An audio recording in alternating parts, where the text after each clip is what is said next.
회사 로비는 전구의 햇살을 받아 눈부시게 빛나고 있었다.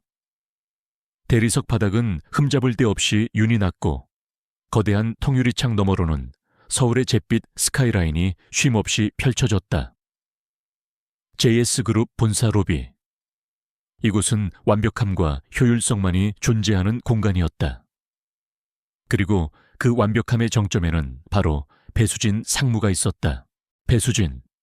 29의 나이에 대기업 상무 자리에 오른 그녀는 JS그룹 역사상 최연소 임원이자 가장 냉혹하고 이성적인 CEO로 정평이 나 있었다.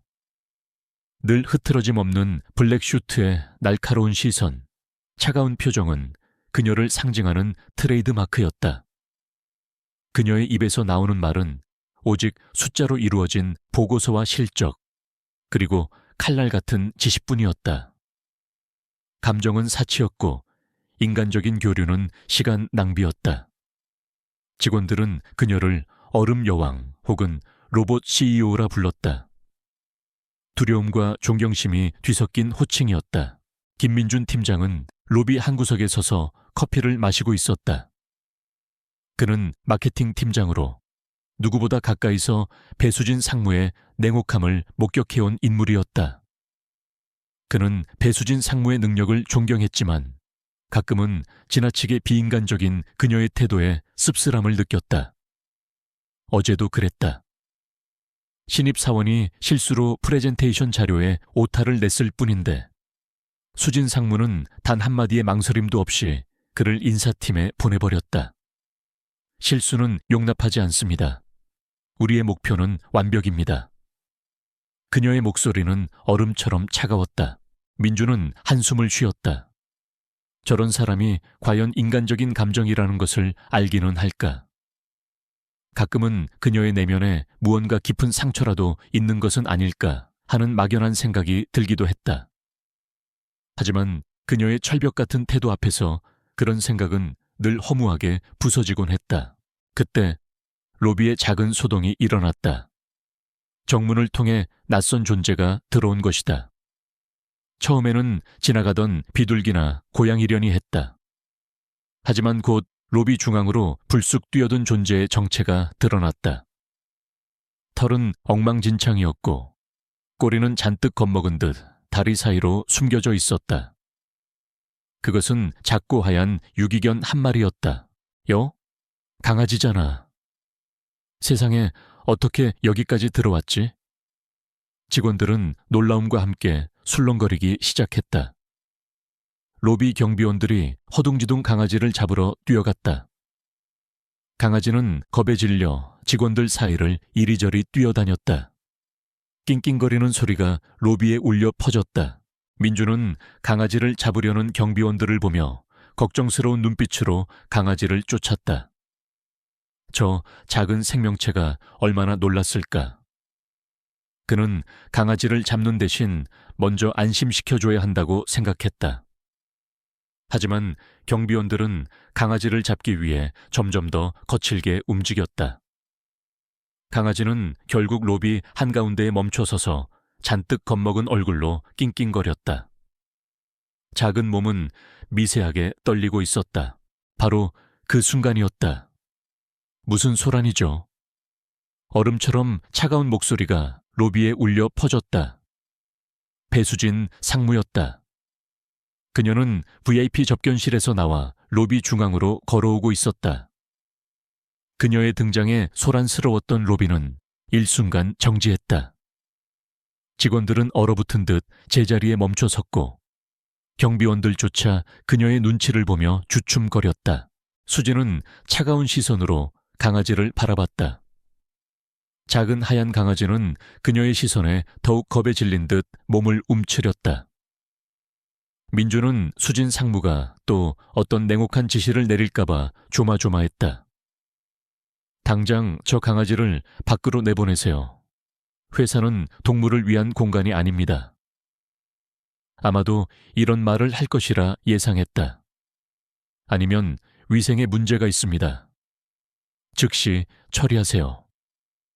따위의 비인간적인 지시가 내려올 수도 있었다. 하지만 수진의 반응은 그의 예상을 완전히 뒤엎었다. 그녀는 천천히 강아지에게 다가갔다. 그녀의 표정은 여전히 무감각해 보였다. 강아지는 낯선 사람의 접근에 잔뜩 경계하며 꼬리를 다리 사이에 넣고 낑낑거렸다. 수지는 강아지 앞에 쪼그려 앉았다. 완벽하게 재단된 검은색 정장 치마가 구겨지는 것도 아랑곳하지 않았다. 그녀는 천천히 손을 뻗어 강아지의 엉망진창인 털을 쓰다듬었다. 그러자 놀라운 일이 벌어졌다. 잔뜩 겁먹어 있던 강아지가 낑낑거리는 소리를 멈추고 수진의 손길에 고개를 비볐다. 마치 오랜 친구를 만난 듯 경계심을 풀고 그녀에게 기대는 모습이었다. 로비에 있던 모든 직원들은 숨을 죽였다.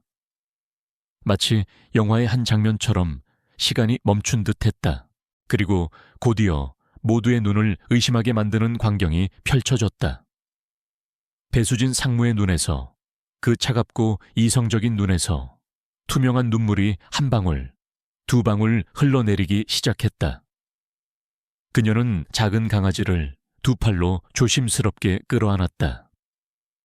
강아지의 몸은 작고 가벼웠지만 그녀의 품에 안기자 마치 세상의 모든 짐을 내려놓은 듯 편안해 보였다. 수지는 강아지를 품에 꼭 안은 채 아이처럼 서럽게 울기 시작했다. 흐느끼는 소리가 로비에 울려 퍼졌다. 그녀의 어깨는 미세하게 떨렸고 눈물은 쉴 새 없이 흘러내려 강아지의 하얀 털을 적셨다. 솜이야. 그녀의 입에서 거의 들리지 않을 듯한 작은 소리가 새어나왔다. 민주는 그 광경을 멍하니 바라봤다. 그동안 자신이 알던 배수진 상무가 아니었다. 그녀는 지금 회사의 로비 한가운데에서 잃어버린 아이처럼 울고 있었다. 그녀의 차가운 가면이 벗겨지고 그 안에 숨겨져 있던 연약한 영혼이 드러나는 순간이었다. 직원들 모두 충격과 놀라움으로 입을 다물지 못했다. 그들의 눈에는 경외감과 함께 연민의 감정이 스쳤다. 수진의 눈물은 멈출 줄 몰랐다. 그녀는 강아지를 놓지 않았다. 마치 그 작은 생명체가 그녀의 세상 전부인 듯 꼭 붙들고 있었다. 그녀의 흐느낌 속에는 설명할 수 없는 깊은 슬픔과 오랜 아픔이 배어 있었다. 로비는 그녀의 울음소리와 웅성거리는 직원들의 낮은 속삭임으로 가득 찼다. 민주는 그녀에게 다가가야 할지 망설였다. 지금 그녀는 너무나도 나약해 보였다. 가까이 다가가면 그녀가 그 순간의 진심을 숨길지도 몰랐다. 그는 잠시 후에 그녀에게 다가가기로 마음먹고 직원들에게 눈짓으로 조용히 하라는 신호를 보냈다. 얼마 후 수지는 겨우 울음을 멈췄다. 그녀는 강아지를 품에서 조심스럽게 내려놓았다. 강아지는 그녀의 다리 옆에 꼭 붙어 앉아 있었다. 수지는 흐트러진 머리를 쓸어 올리고 눈가를 닦아냈다. 그녀의 얼굴은 눈물과 콧물로 얼룩져 있었지만 그녀의 눈빛은 이전과는 달랐다. 여전히 차가운 빛을 띠고 있었지만 그 안에는 알 수 없는 슬픔과 함께 어떤 결의 같은 것이 스쳐 지나갔다. 김 팀장. 그녀의 목소리는 여전히 잠겨 있었지만 이전의 냉혹함은 사라져 있었다. 네, 상무님. 민주는 재빨리 그녀에게 다가갔다. 이 강아지 깨끗하게 씻기고 돌봐줄 사람을 찾아주세요. 그리고 그녀는 잠시 망설였다. 가능하다면 유기견 보호소로 보내지 말고 이곳에서 돌봐줄 수 있는 방법을 찾아보세요. 직원들은 다시 한번 술렁거렸다. 로봇 CEO 배수진 상무가 강아지를 돌보라고 지시하다니. 그것도 회사 내에서. 수지는 다시 평소의 냉철한 표정으로 돌아오려 애썼다. 불필요한 소란이었습니다. 모두 제자리로 돌아가 업무에 복귀하세요. 그녀의 목소리에는 다시금 차가운 권위가 실렸다. 하지만 그녀의 눈은 여전히 강아지에게서 떨어지지 않았다. 그녀는 뒤돌아 자신의 사무실로 향했지만 발걸음은 평소보다 훨씬 느렸다. 민주는 그제야 로비에 풀려있던 긴장이 풀리는 것을 느꼈다. 그는 강아지에게 다가가 조심스럽게 쓰다듬었다. 강아지는 민준의 손길에 경계심을 풀고 꼬리를 살랑거렸다. 민준은 강아지의 목에 채워진 낡은 가죽 목걸이를 발견했다. 목걸이에는 달고 다른 펜던트가 달려 있었는데 그 위에는 희미하게 솜이라는 글자가 새겨져 있었다. 솜이. 민준은 아까 수진 상무가 흘리듯 말했던 이름을 떠올렸다. 이 강아지가 그녀의 기억 속 솜이와 관련된 것임이 분명했다. 그는 강아지를 안아들었다. 강아지는 그의 품에 편안하게 안겼다. 민주는 이 작은 생명체가 배수진 상무에 감춰진 과거와 어떤 연관이 있을 것이라고 직감했다. 그는 강아지를 데리고 회사 내 동물병동이 있는 건물로 향했다. JS그룹은 애완동물 사업에도 진출해 있었기에 사옥 내의 직원들을 위한 최신식 동물병동이 마련되어 있었다. 강아지는 수의사의 진찰을 받고 깨끗하게 씻겨졌다. 엉망이었던 털은 하얗고 보송보송하게 변했고 흙으로 더럽혀졌던 발도 깨끗해졌다. 강아지는 훨씬 건강하고 사랑스러워 보였다. 민주는 깨끗해진 강아지를 품에 안고 수진 상무의 사무실로 향했다. 그는 노크를 하고 조심스럽게 문을 열었다. 수진은 여전히 냉철한 표정으로 서류를 검토하고 있었다. 그녀의 얼굴에는 눈물 흔적 하나 남아있지 않았다. 마치 로비에서의 일은 아무 일도 없었던 것처럼. 김 팀장, 강아지는 어떻게 됐습니까? 수진은 서류에서 눈을 떼지 않고 물었다. 네, 상무님. 깨끗하게 씻기고 진찰도 마쳤습니다. 건강에는 이상이 없다고 합니다. 민주는 강아지를 보여주었다. 수진은 그제야 서류에서 시선을 옮겨 강아지를 바라봤다. 그녀의 눈빛이 순간적으로 흔들렸다. 그 안에 복잡한 감정들이 스쳐 지나갔다. 그리움, 슬픔, 그리고 죄책감 같은 것. 목걸이도 발견했습니다. 솜이라는 이름이 새겨져 있었습니다. 민주는 목걸이를 보여주었다. 수진의 눈동자가 크게 흔들렸다. 그녀는 천천히 강아지에게 다가갔다. 강아지는 그녀의 다리 옆에 몸을 비비며 꼬리를 흔들었다. 수진은 강아지의 이름을 다시 한번 되뇌었다. 솜이. 그녀는 강아지를 조심스럽게 안아들었다. 그리고 다시금 그녀의 눈가가 촉촉해졌다. 하지만 이번에는 흐느끼지 않았다. 그저 조용히 눈물을 흘릴 뿐이었다. 그녀의 눈물 속에는 억눌렸던 슬픔과 오랜 기억이 담겨 있었다. 김 팀장, 이 강아지를 제가 잠시 돌봐도 될까요? 수진은 낮은 목소리로 말했다. 네, 상무님, 그렇게 하십시오. 민주는 고개를 끄덕였다. 감사합니다. 수진은 짧게 감사를 표하고 강아지를 안은 채 창밖을 바라봤다.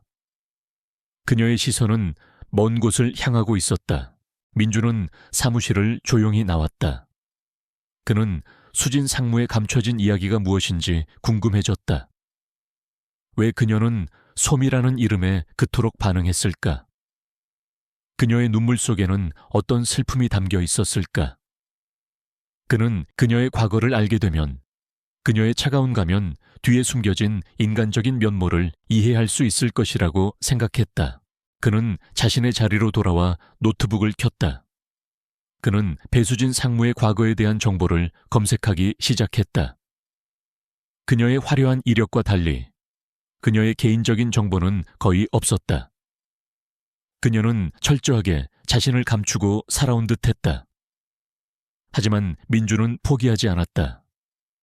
그는 이 작은 유기견 솜이가 배수진 상무의 숨겨진 과거를 푸는 열쇠가 될 것이라고 직감했다.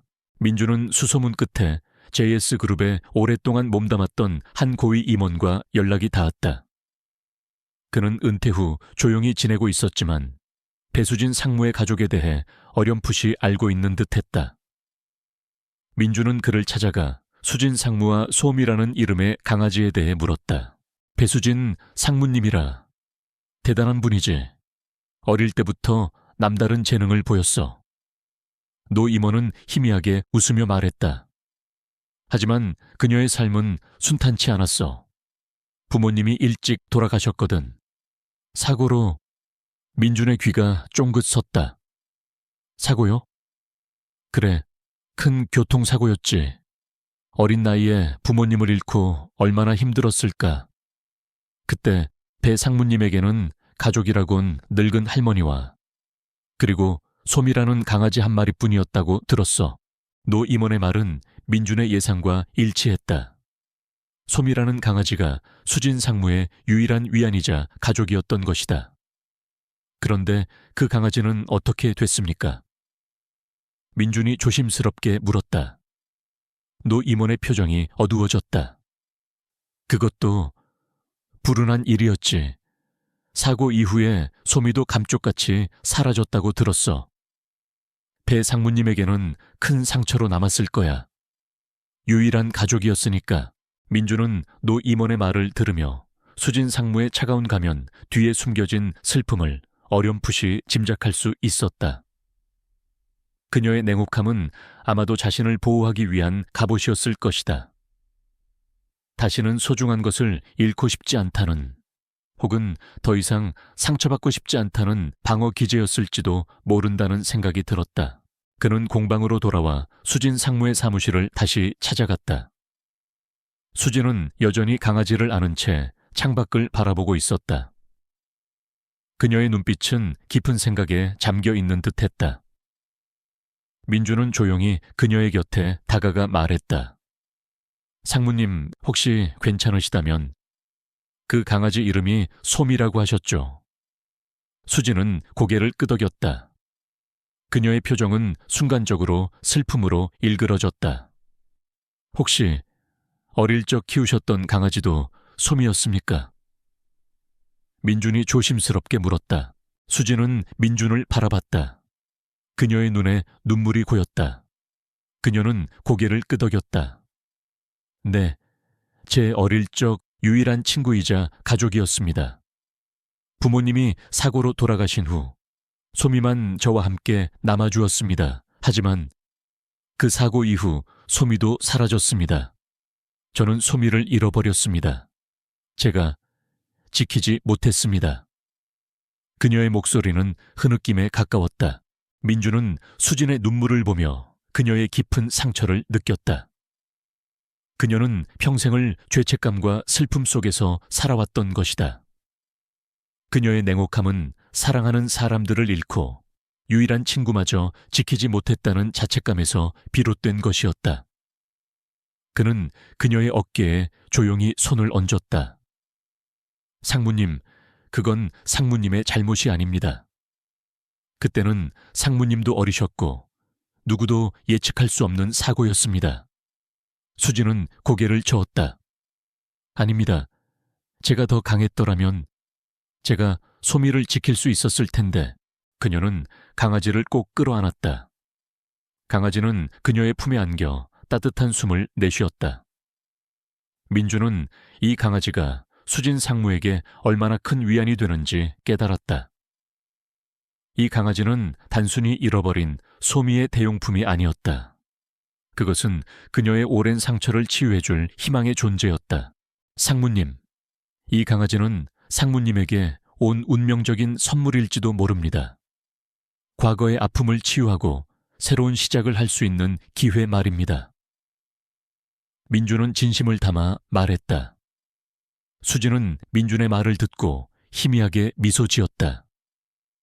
그녀의 미소는 햇살처럼 따뜻했다. 그것은 민준이 그녀에게서 처음 본 진짜 미소였다. 그녀의 얼굴은 눈물로 얼룩져 있었지만 그녀의 눈빛은 새로운 희망으로 빛나고 있었다. 민준은 그녀의 곁에 조용히 앉았다. 로비에서 봤던 얼음 여왕은 이제 없었다. 그곳에는 오랜 상처를 안고 살아온 한 여인이 있을 뿐이었다. 그는 그녀의 과거가 자신에게 주어진 새로운 미스터리이자 그녀를 이해하기 위한 중요한 단서가 될 것이라고 생각했다. 그는 그녀의 잃어버린 소미의 진실을 찾아주기로 결심했다. 그리고 그녀의 오랜 상처를 치유하는 데 도움을 주기로 마음먹었다. 이 작은 유기견, 소미가 그들의 운명을 예측할 수 없는 방향으로 이끌고 있었다. 회사 로비에서의 그날 이후 배수진 상무의 사무실에는 낯선 생명체가 함께하게 되었다. 하얗고 작은 강아지는 소미라는 이름을 되찾은 듯했다. 수지는 소미를 품에 안고 있을 때마다 알 수 없는 평온함을 찾았다. 그녀의 눈빛은 여전히 차가웠지만 소미를 바라볼 때만큼은 얼음 같은 가면이 잠시 벗겨지는 듯했다. 김민준 팀장은 그 미묘한 변화를 놓치지 않았다. 그는 소미가 배수진 상무에 감춰진 내면을 여는 열쇠가 될 것이라고 확신했다. 민주는 소미를 돌보는 임무를 자처했다. 그는 매일 아침 소미의 사료를 챙기고 저녁에는 회사 주변을 함께 산책했다. 수지는 겉으로는 무관심한 척했지만 소미가 민준의 옆에 찰싹 붙어 있을 때마다 그녀의 시선은 소미에게 머물렀다. 민준은 소미를 통해 수진과의 거리가 조금씩 가까워지는 것을 느꼈다. 소미는 그들의 묘한 연결고리가 되었다. 어느 날 저녁, 민준은 늦게까지 야근하는 수진의 사무실로 소미를 데려갔다. 수진은 모니터에서 눈을 떼지 않은 채 김 팀장, 퇴근 안 합니까? 하고 물었다. 네, 상무님도 아직이시지 않습니까? 소미도 상무님을 기다리는 것 같습니다. 민주는 소미를 수진의 책상 옆에 앉혔다.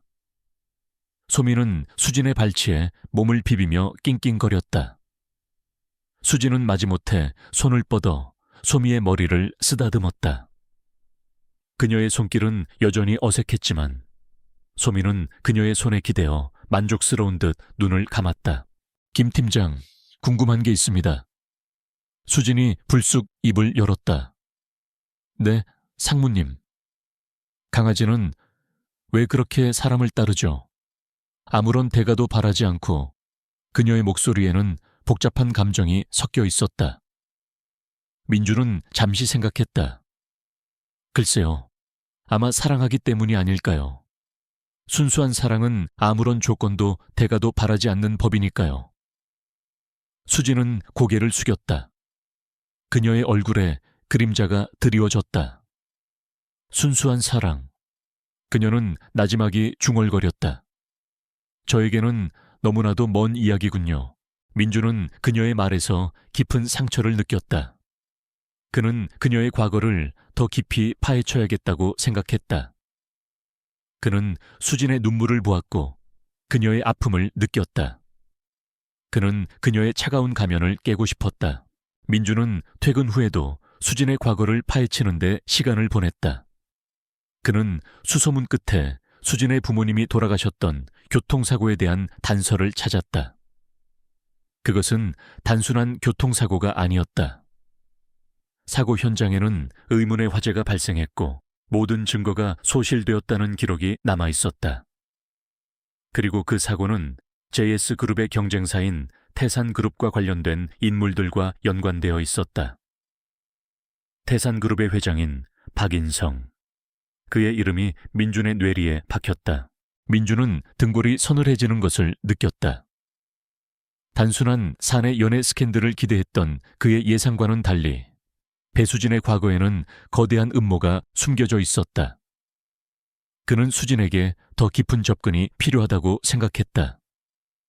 그녀의 내면에 잠재된 진실을 끄집어내기 위해서는 그녀의 신뢰를 얻어야 했다. 다음 날, 민주는 수진의 사무실을 찾아갔다. 상무님, 이번 신제품 론칭에 대한 마케팅 전략에 대해 논의하고 싶습니다. 상무님의 어릴 적 추억이 담긴 장소를 활용하는 것은 어떨까 생각합니다. 사람들의 감성을 자극할 수 있을 것 같습니다. 민주는 조심스럽게 말을 꺼냈다. 수진의 눈썹이 살짝 움직였다. 어릴 적 추억이 담긴 장소라 저에게 그런 곳은 없습니다. 그녀의 목소리는 차가웠다. 하지만 상무님, 모두에게는 소중한 기억이 있는 법입니다. 상무님의 부모님이 계셨던 곳, 소미와 함께했던 곳, 그런 곳이 있다면 마케팅에 큰 도움이 될 것입니다. 민주는 소미를 흘끗 바라봤다. 소미는 마치 민준의 말을 알아듣는 듯 꼬리를 살랑거렸다. 수지는 잠시 침묵했다. 그녀의 눈빛은 흔들렸다. 잊고 싶었던 과거가 다시금 떠오르는 듯했다. 쓸데없는 소리. 마케팅은 감성이 아니라 데이터로 하는 겁니다. 그녀는 매몰차게 거절했다. 하지만 민주는 포기하지 않았다. 상무님, 때로는 데이터보다 감성이 더 강력한 힘을 발휘합니다. 사람들은 이야기에 감동하고 기억에 이끌립니다. 상무님의 솔직한 이야기를 담는다면 분명 큰 반향을 일으킬 것입니다. 수지는 민준의 끈기에 결국 한숨을 쉬었다. 알겠습니다. 하지만 제 과거에 대한 불필요한 추측이나 감정적인 접근은 용납하지 않습니다. 그녀는 마지못해 동의했다. 그녀는 민준의 끈기가 싫지 않았다. 오히려 왠지 모르게 끌리는 듯했다. 수지는 마케팅 기획팀과 함께 자신의 어린 시절을 보냈던 동네를 찾았다.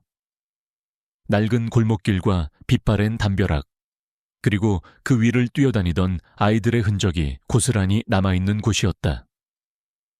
그녀의 표정은 여전히 무감각했지만 그녀의 눈빛은 과거의 기억을 더듬는 듯 미묘하게 흔들렸다. 소미는 그녀의 발치에 찰싹붙어 이곳저곳을 뛰어다녔다. 그들이 도착한 곳은 낡은 주택가였다. 오래된 담벼락에는 희미한 낙서들이 남아있었고 길게는 녹슨 자전거가 세워져 있었다. 수지는 익숙한 풍경을 마주하자 잠시 멈춰 섰다. 그녀의 눈에 비친 것은 단순히 낡은 동네가 아니었다. 그것은 그녀의 행복했던 어린 시절이 고스란히 담겨있는 기억의 조각들이었다. 수지는 발걸음을 옮겨 낡은 철문 앞에 멈춰 섰다. 그녀의 옛집이었다. 집은 낡고 허름했지만 그녀의 기억 속에서는 여전히 따뜻한 빛을 내고 있었다. 그녀는 철문 너머로 낡은 마당을 바라봤다. 그곳에는 소미와 함께 뛰어놀던 추억이 가득했다. 그녀의 입가에 희미한 미소가 번졌다. 그것은 로비에서 보았던 슬픈 미소가 아닌 순수한 행복이 담긴 미소였다. 민주는 그녀의 미소를 보며 가슴이 먹먹해졌다. 그는 그녀의 내면에 이런 순수하고 따뜻한 감정이 숨겨져 있었다는 것에 놀랐다. 그는 수진의 진정한 모습을 발견한 듯했다. 그때 소미가 낡은 철문 안으로 불쑥 뛰어들어갔다. 소미는 마당을 이리저리 뛰어다니며 킁킁거렸다. 마치 익숙한 곳을 찾아낸 듯 활기찬 모습이었다. 소미는 마당 한구석에 있는 낡은 나무 아래에서 멈춰 섰다. 그곳에는 희미하게 흙이 파헤쳐진 흔적이 남아 있었다. 소미는 그곳을 킁킁거리며 흙을 파헤치기 시작했다. 수지는 소미의 행동에 놀란 듯 소미에게 다가갔다. 소미는 흙을 파헤치며 낡은 나무 상자를 끄집어냈다. 상자는 흙으로 뒤덮여 있었고 낡고 빛발에 있었다. 수지는 상자를 조심스럽게 들어올렸다. 상자 안에는 먼지로 뒤덮인 낡은 사진첩과 빛바랜 엽서, 그리고 소미와 함께 찍은 사진이 들어있었다. 사진 속에는 어린 수진과 소미가 환하게 웃고 있었다. 수진의 눈에서 다시금 눈물이 흘러내렸다. 이건 제 보물 상자입니다. 수진은 떨리는 목소리로 말했다. 소미와 함께 묻어두었던. 민주는 수진의 보물 상자를 보며 그녀의 어린 시절을 상상했다.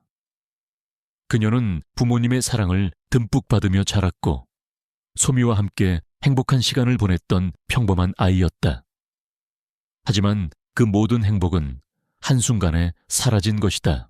수진은 보물 상자에서 낡은 엽서 한 장을 발견했다.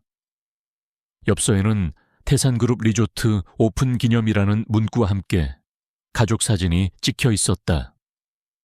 사진 속에는 어린 수진과 부모님, 그리고 소미가 함께 웃고 있었다. 그리고 그 뒤편으로는 태산그룹 리조트의 정형이 펼쳐져 있었다. 태산그룹 리조트. 수진은 엽서를 보며 나지막이 중얼거렸다. 그녀의 표정은 순간적으로 굳어졌다. 그곳은 부모님과의 마지막 추억이 담긴 장소이자 그녀의 불행이 시작된 장소였다. 그때 민준의 휴대폰이 울렸다. 이정훈 형사였다.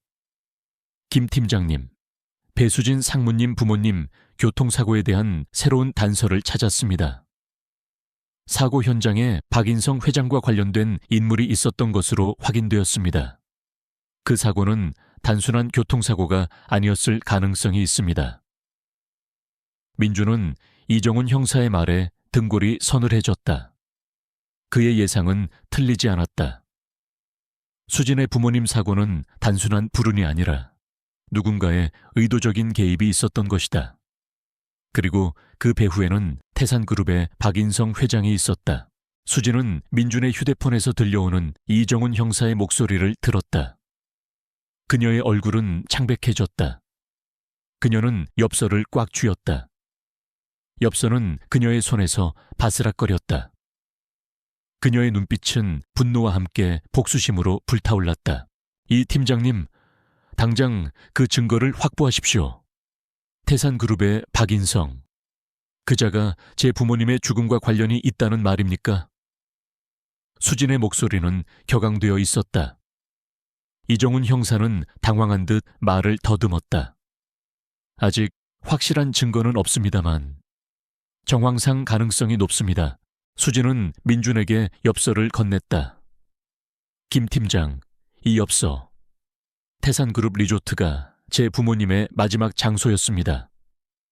그곳에서 모든 것이 시작되었습니다.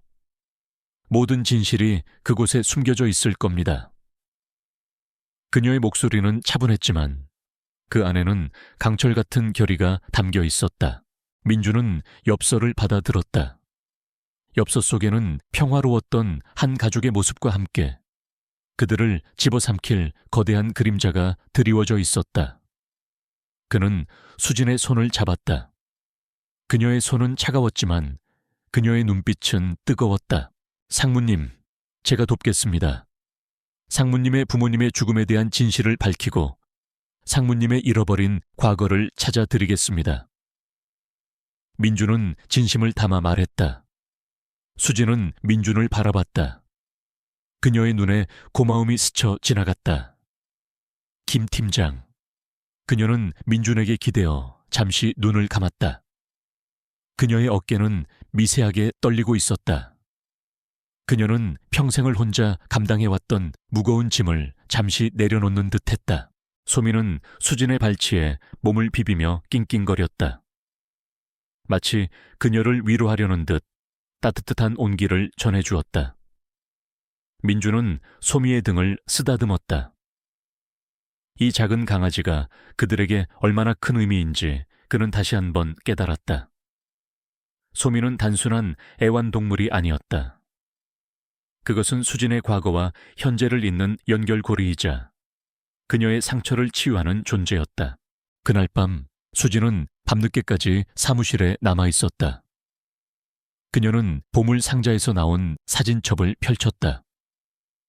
사진 속에는 어린 수진과 부모님의 행복했던 모습, 그리고 소미와 함께 뛰어놀던 추억이 가득했다.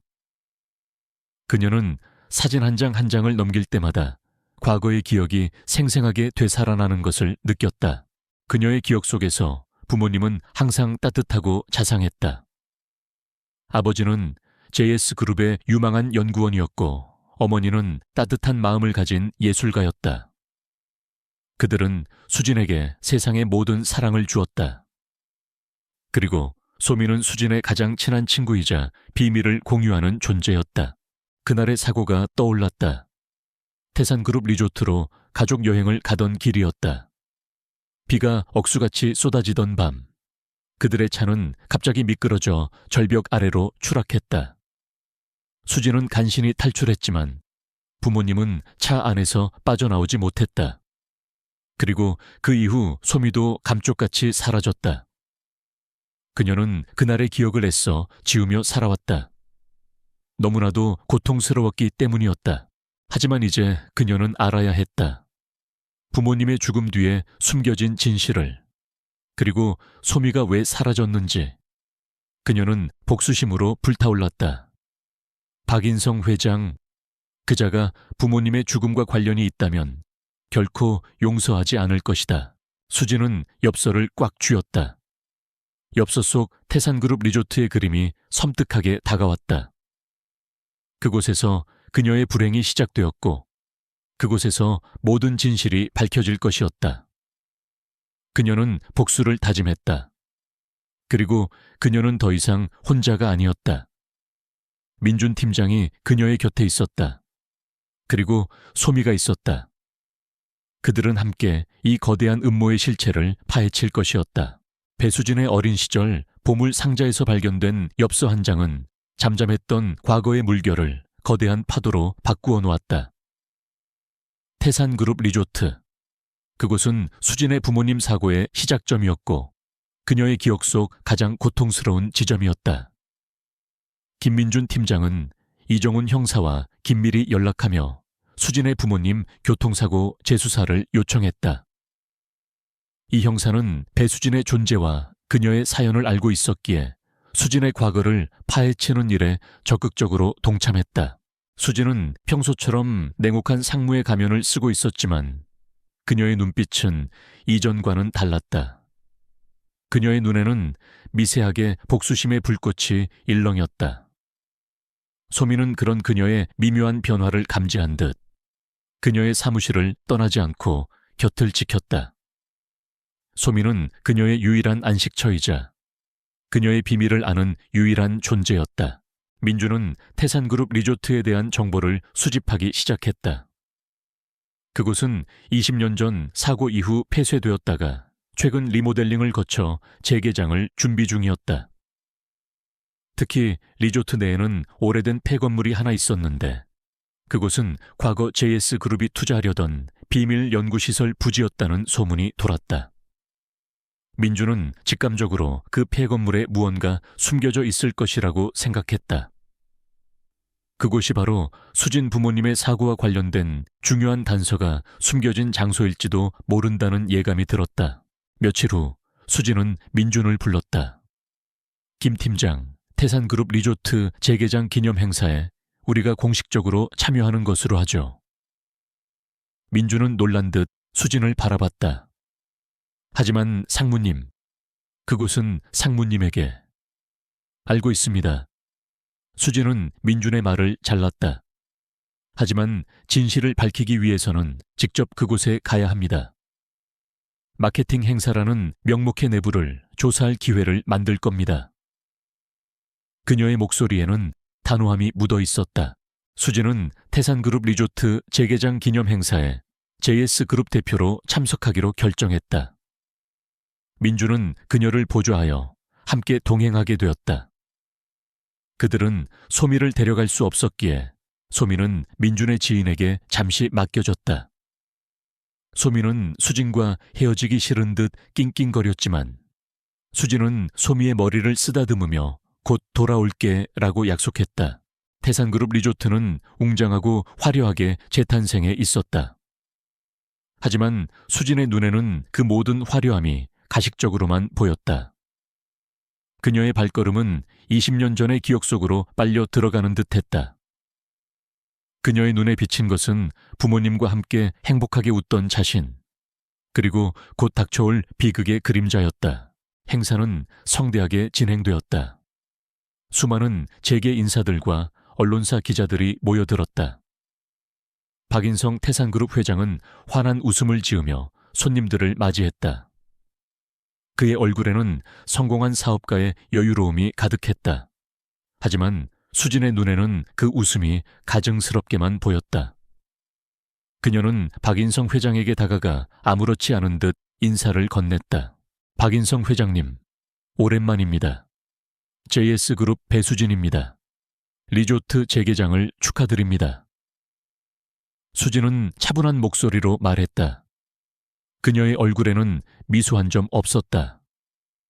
박 회장은 수진의 등장에 잠시 당황한 듯했지만 이내 여유로운 미소를 되찾았다. 배 상무님, 반갑습니다. JS그룹의 미래를 이끌어갈 인재시죠. 이렇게 직접 방문해 주셔서 영광입니다. 두 사람의 대화는 겉으로는 화기애애했지만 그 속에서는 팽팽한 긴장감이 흘렀다. 박 회장의 눈빛에는 미세하게 경계심이 스쳐 지나갔다. 그는 수진의 눈빛에서 뭔가 심상치 않은 기운을 감지한 듯했다. 수진은 리조트 구석구석을 살폈다. 그녀의 목적은 행사를 즐기는 것이 아니라 부모님 사고의 단서를 찾는 것이었다. 민주는 그녀의 옆에서 보이지 않게 그녀를 도왔다. 그는 미리 파악해둔 폐건물의 위치를 수진에게 알려주었다.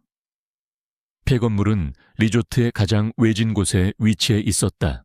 행사가 무르익을 무렵 수진은 잠시 자리를 비우고 민준과 함께 폐건물을 향했다. 폐건물로 가는 길은 사람의 발길이 닿지 않은 듯 낡고 황량했다. 덩굴이 무성하게 자라 있었고 낡은 건물은 음침한 분위기를 풍겼다. 수진의 심장이 격렬하게 뛰기 시작했다. 이곳에 진실이 숨겨져 있을 것이라는 확신이 들었다. 그들은 폐건물 안으로 들어섰다. 건물 내부는 먼지로 뒤덮여 있었고 퀴퀴한 곰팡이 냄새가 풍겼다. 낡은 기계들과 실험 장비들이 어지럽게 널려 있었다. 이곳이 과거 JS그룹의 비밀 연구시설 부지였다는 소문이 사실인 듯했다. 상무님, 이곳은 과거 JS그룹의 비밀 연구시설과 관련이 있는 것 같습니다. 민준이 말했다. 수진은 고개를 끄덕였다. 그녀의 눈빛은 무언가를 찾는 듯 날카로웠다. 그녀는 건물 내부를 꼼꼼히 살피기 시작했다. 낡은 서류들과 깨진 실험기구들을 뒤지며 단서를 찾았다. 그때 수진의 눈에 낡은 캐비닛 하나가 들어왔다. 캐비닛은 녹슬어 있었고 굳게 잠겨 있었다. 수진은 캐비닛을 열기 위해 힘을 주었지만 캐비닛은 꼼짝도 하지 않았다. 민주는 그녀를 돕기 위해 캐비닛을 열려 했다. 그때 캐비닛 아래에서 희미한 빛이 새어나오는 것을 발견했다. 상무님, 여기 뭔가 있습니다.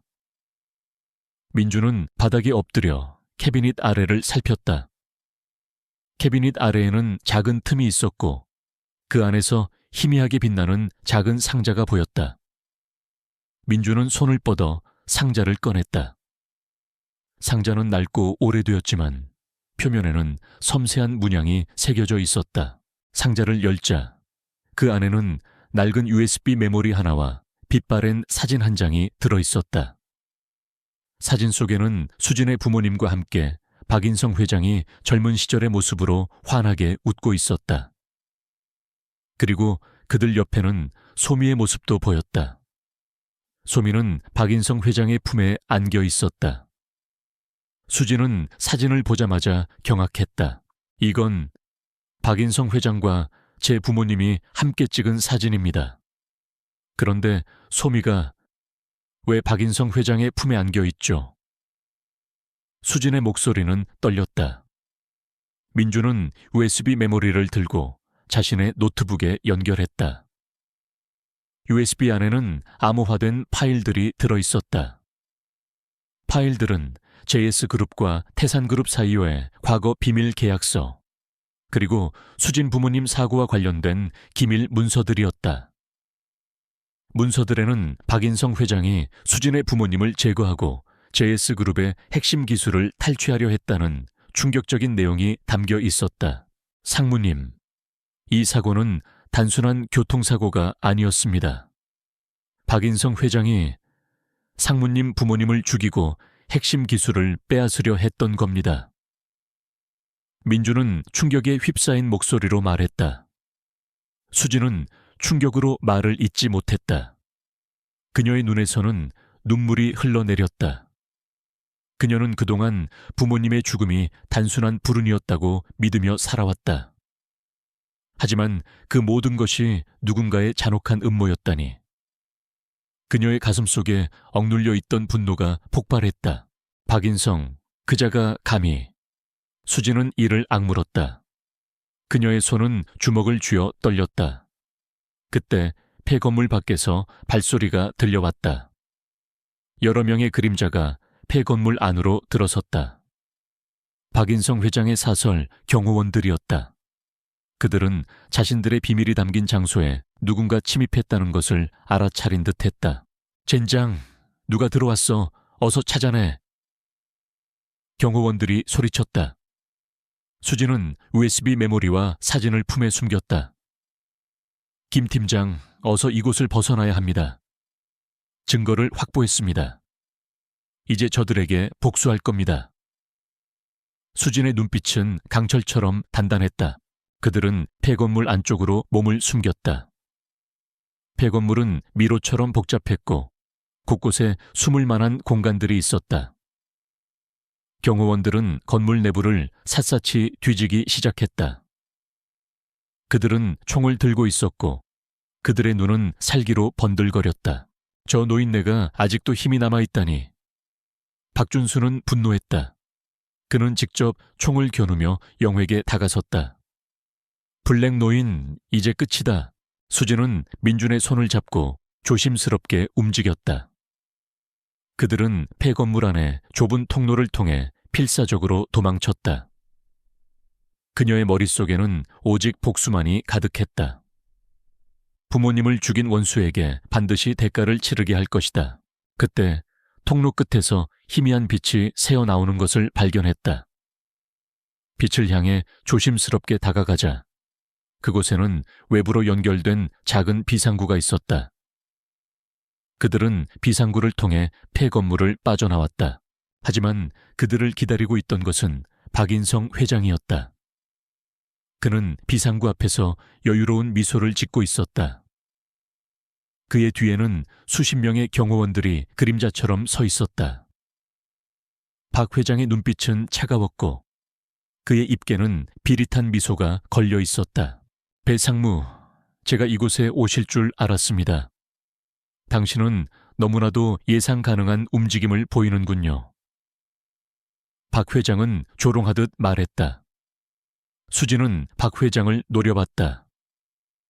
박인성 회장, 당신이 제 부모님을 죽였습니까? 제 가족을 파멸시킨 겁니까? 그녀의 목소리는 분노로 떨렸다. 박 회장은 비웃었다. 그깟 사고로 죽은 사람들이 뭘 그리 대단하다고. JS그룹의 핵심 기술은 나의 것이 되어야 했어. 나는 그 기술을 얻기 위해 수십 년을 기다려왔단 말이다. 당신은 인간도 아닙니다. 자신의 탐욕을 위해 무고한 사람들을 죽이다니. 수진은 소리쳤다. 박 회장의 얼굴이 굳어졌다. 닥쳐라. 내 부모는 나의 길을 막는 방해물이었다. 그리고 너 역시 마찬가지다. 오만하고 건방진 계집애 같으니 이제 내 부모처럼 사라지게 해주지. 박 회장은 손짓했다. 경호원들이 수진과 민준에게 달려들었다. 민준은 수진을 자신의 뒤로 숨겼다. 상무님, 제가 시간을 벌겠습니다. 어서 도망치십시오. 민준은 필사적으로 경호원들을 막아섰다. 그는 싸움에 익숙한 사람이 아니었지만 수진을 보호하기 위해 필사적으로 주먹을 휘둘렀다. 수진은 민준의 희생에 놀랐다. 그녀는 평생을 혼자 싸워왔기에 누군가 자신을 위해 희생하는 것을 본 적이 없었다. 그녀는 잠시 망설였지만 이내 결심했다. 그녀는 민준의 희생을 헛되이 하지 않을 것이었다. 그녀는 품속에 숨겨둔 USB 메모리를 꽉 쥐었다. 이 증거를 반드시 세상에 알려야 했다. 수진은 재빨리 몸을 돌려 숲속으로 도망쳤다. 경호원들이 그녀의 뒤를 쫓았다. 숲속은 어둡고 험준했지만 수지는 필사적으로 뛰었다. 그녀의 마음속에는 오직 부모님의 복수만이 가득했다. 숲속을 한참 달리자 멀리서 희미한 불빛이 보였다. 리조트의 비상구 불빛이었다. 수지는 빛을 향해 힘겹게 발걸음을 옮겼다. 그녀는 그곳에 이르자마자 비상구를 통해 리조트 내부로 다시 진입했다. 그녀는 사람들의 눈을 피해 리조트 로비로 향했다. 로비는 여전히 사람들로 북적이고 있었다. 수지는 숨을 헐떡이며 로비 중앙으로 걸어갔다. 그녀의 얼굴은 흙먼지로 뒤덮여 있었고 옷은 찢겨져 있었다. 그녀의 모습은 영락없는 도망자였다. 사람들은 그녀의 모습을 보고 놀란 듯 수군거렸다. 박인성 회장도 로비로 돌아와 있었다. 그는 수진의 모습을 보고 비웃었다. 겨우 도망친 곳이 여기냐? 내 놈이 뭘 할 수 있을 것 같으냐? 모든 증거는 내가 이미 없애버렸다. 수진은 박 회장을 노려봤다. 그녀의 눈빛은 이글거렸다. 그녀는 자신의 주머니에서 USB 메모리를 꺼내 들었다. 이것이 당신의 모든 악행을 증명하는 증거입니다.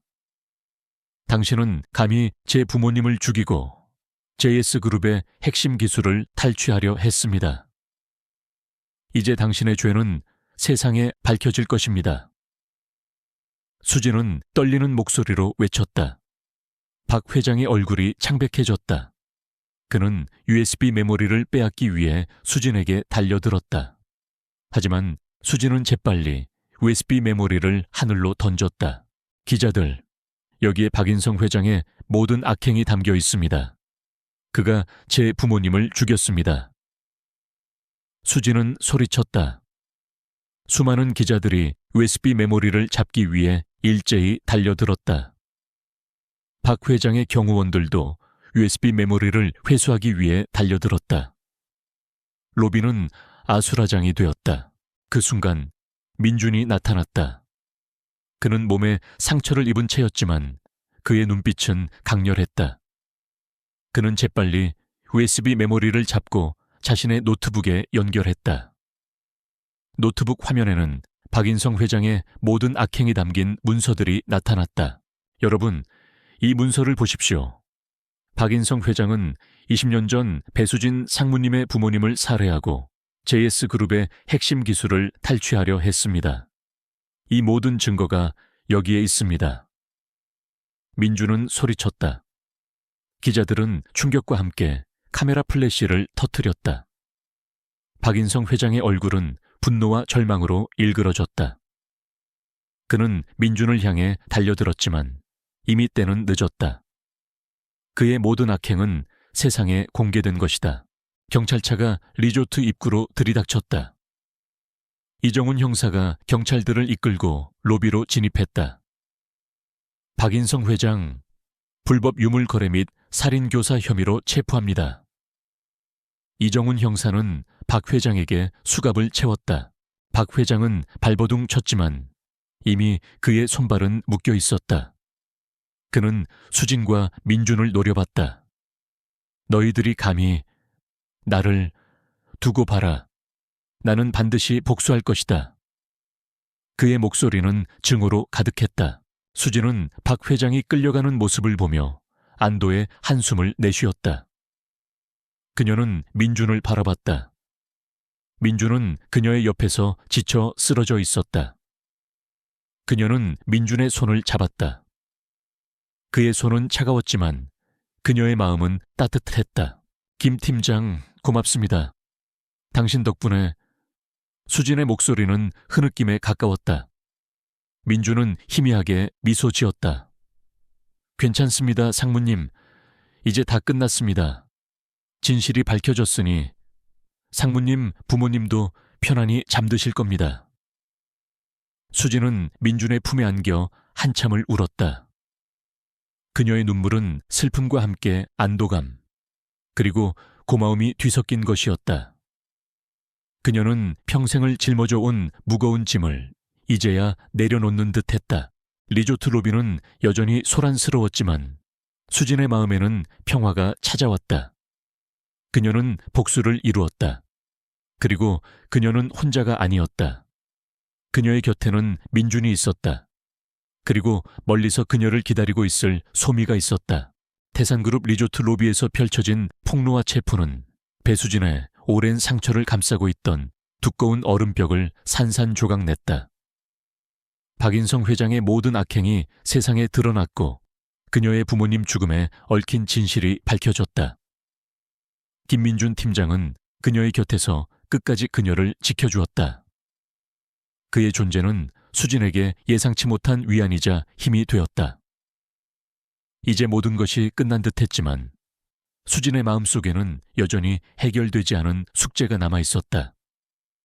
바로 소미의 행방과 그 뒤에 숨겨진 또 다른 진실이었다. 그녀의 어린 시절 친구이자 유일한 위안이었던 소미는 왜 사라졌을까? 그리고 지금 그녀 곁에 있는 이 강아지 소미는 대체 누구일까? 리조트에서의 소란스러운 밤이 지나고 수진은 민준과 함께 다시 서울로 돌아왔다. 그녀는 평소의 냉철한 모습으로 돌아와 있었지만 그녀의 눈빛에는 깊은 생각에 잠긴 듯한 그림자가 드리워져 있었다. 민준은 그런 수진을 말없이 지켜보았다. 그는 수진이 진정한 평화를 찾기 위해서는 소미에 대한 의문을 해결해야 한다는 것을 알고 있었다. 회사로 돌아온 수진은 잠시 쉬는 대신 곧장 자신의 사무실로 향했다. 소미는 민준의 지인에게서 다시 수진의 품으로 돌아왔다. 소미는 수진의 품에 안겨 떠나지 않으려 했다. 수진은 소미의 작은 몸을 쓰다듬으며 깊은 생각에 잠겼다. 그녀의 어린 시절 소미가 사라졌던 그날의 기억이 다시금 그녀의 머릿속을 맴돌았다. 그날은 비가 억수같이 쏟아지던 밤이었다. 가족 여행에서 돌아오던 길, 갑작스러운 교통사고가 발생했다. 차는 절벽 아래로 굴러떨어졌고 수진은 간신히 차 밖으로 튕겨져 나왔다. 의식을 잃어가는 와중에도 그녀는 소미를 찾았다. 소미는 그녀의 옆에 있었지만 곧이어 나타난 의문의 남자들이 소미를 데리고 어디론가 사라졌다. 그녀는 그들을 막을 힘이 없었다. 그 이후 소미의 모습은 다시는 볼 수 없었다. 그녀는 그 기억을 애써 지우며 살아왔다. 너무나도 고통스러웠기 때문이었다. 민주는 소미의 목에 걸려있던 낡은 목걸이와 펜던트를 다시 살폈다. 소미라는 이름 외에 특별한 단서는 없었다. 하지만 소미는 유기견이라고 하기에는 너무나도 영리하고 훈련이 잘 되어 있었다. 마치 누군가에게 특별한 목적을 위해 길들여진 강아지 같았다. 민주는 이정훈 형사에게 연락하여 박인성 회장의 잔당들과 소미의 관계에 대해 물었다. 이정훈 형사는 박인성 회장이 오랫동안 JS그룹의 핵심 기술을 노려왔고 이를 위해 수진의 부모님을 제거한 후 수진을 고아원에 보내고 그녀의 주변을 감시해왔다는 충격적인 사실을 알려주었다. 그리고 소미 역시 박인성 회장의 계획에 이용되었을 가능성이 높다고 덧붙였다. 박인성 회장이 소미를 이용해서 배 상무님에게 접근하거나 혹은 어떤 정보를 빼내려 했을 가능성도 있습니다. 이정훈 형사의 말은 민준의 등골을 서늘하게 했다. 소미가 단순한 유기견이 아니라 거대한 음모의 일부였다니. 민준은 소미를 데리고 동물 행동 전문가인 박지훈 교수에게 찾아갔다. 박지훈 교수는 소미를 면밀히 관찰하며 소미가 비범한 지능과 훈련 능력을 가지고 있다는 것을 확인했다. 이 강아지는 단순한 애완견이 아닙니다. 특수 훈련을 받은 것으로 보입니다. 특정 임무를 수행하도록 길들여졌을 가능성이 높습니다. 박지훈 교수의 말은 민준의 예상과 일치했다. 민준은 박지훈 교수에게 소미가 배수진 상무의 어린 시절 강아지 소미와 관련된 것임을 설명했다. 박지훈 교수는 소미의 목에 있는 낡은 펜던트를 확대해서 보았다. 펜던트 뒷면에는 희미하게 어떤 문양이 새겨져 있었다. 그것은 태산그룹의 로고와 흡사했지만 미묘하게 달랐다. 그 문양은 마치 비밀스러운 조직의 표식 같았다. 이 문양 어디서 본 것 같습니다. 박지훈 교수는 중얼거렸다. 그는 자신의 서재로 가 낡은 책들을 뒤적였다. 그리고 한 권의 책을 꺼내 들었다. 책 속에는 고대 비밀 결사의 문양들이 수록되어 있었다.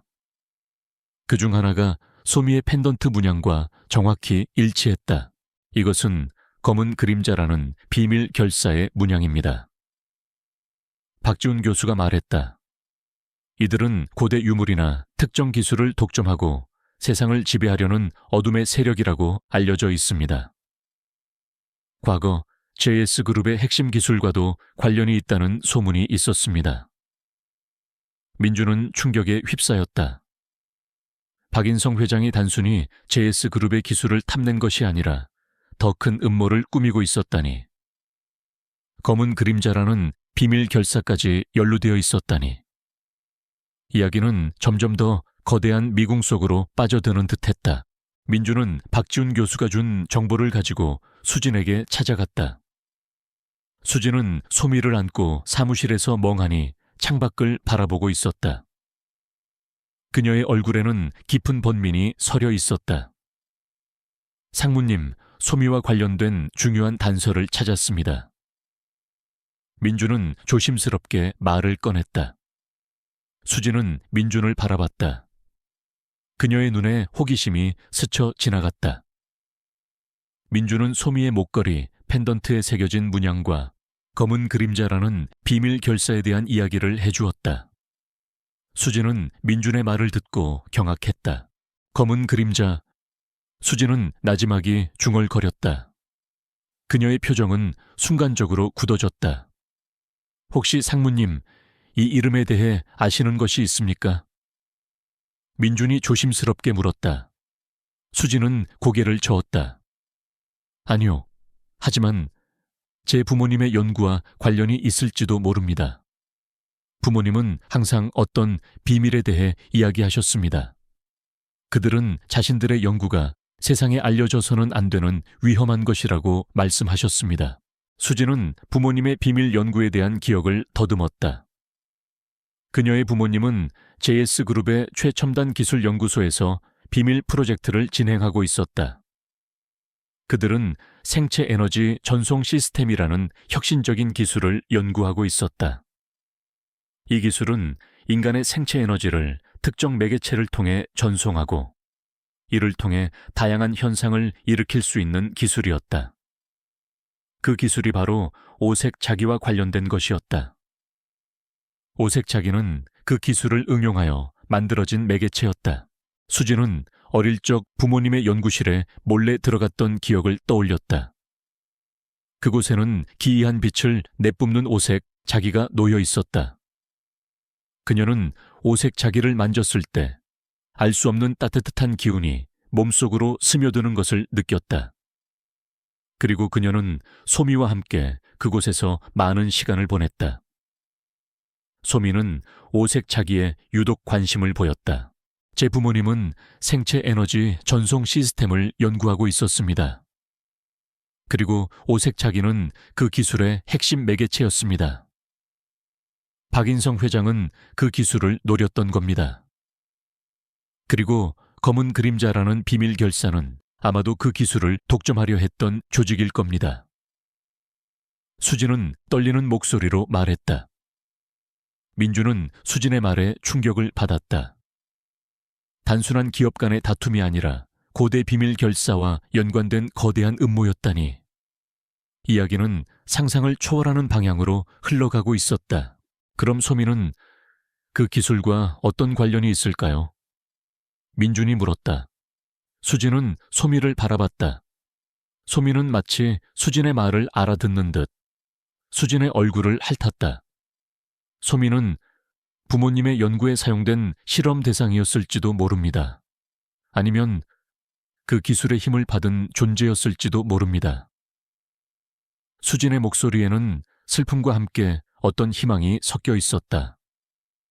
그녀는 소미가 단순한 강아지가 아닐지도 모른다고 생각했다. 그녀는 어릴 적 소미가 유독 총명하고 남다른 능력을 보였던 것을 떠올렸다. 소미는 그녀의 감정을 정확히 읽었고 위험에 처했을 때 그녀를 보호하려 했다. 그것은 단순한 강아지의 능력이 아니었다. 그때 소미가 갑자기 짖기 시작했다. 소미는 사무실 문을 향해 맹렬하게 지저댔다. 민준과 수진은 소미의 행동에 놀란 듯 문을 바라봤다. 문 밖에서는 희미한 그림자가 스쳐 지나갔다. 누군가 우리를 감시하고 있는 것 같습니다. 민준이 말했다. 수진은 소미를 꽉 끌어안았다. 그녀의 눈빛은 경계심으로 가득했다. 박인성 회장이 체포되었지만 검은 그림자라는 거대한 조직은 여전히 건재했다. 그들은 자신들의 비밀이 밝혀지는 것을 막기 위해 어떤 짓이든 할 수 있는 자들이었다. 민주는 이정훈 형사에게 연락하여 소미와 검은 그림자에 대한 정보를 공유했다. 이정훈 형사는 이 모든 것이 박인성 회장의 오랜 계획이었으며 그가 검은 그림자의 일원이었다는 사실을 알게 되었다. 그는 JS그룹의 핵심 기술을 검은 그림자에게 넘기고 그 대가로 막대한 부와 권력을 얻으려 했던 것이다. 바의 상무님, 그리고 김 팀장님, 조심하십시오. 검은 그림자는 상상 이상으로 거대한 조직입니다. 그들은 자신들의 비밀을 지키기 위해서라면 살인도 서슴지 않는 자들입니다. 이정훈 형사가 경고했다. 수진은 이정훈 형사의 경고를 들으며 자신의 부모님 죽음의 진실이 더욱 섬뜩하게 다가왔다. 부모님은 단순히 사고로 죽은 것이 아니라 검은 그림자에 의해 살해당한 것이었다. 그리고 소미 역시 그들의 계획에 이용되었던 것이다. 수진은 복수심으로 불타올랐다.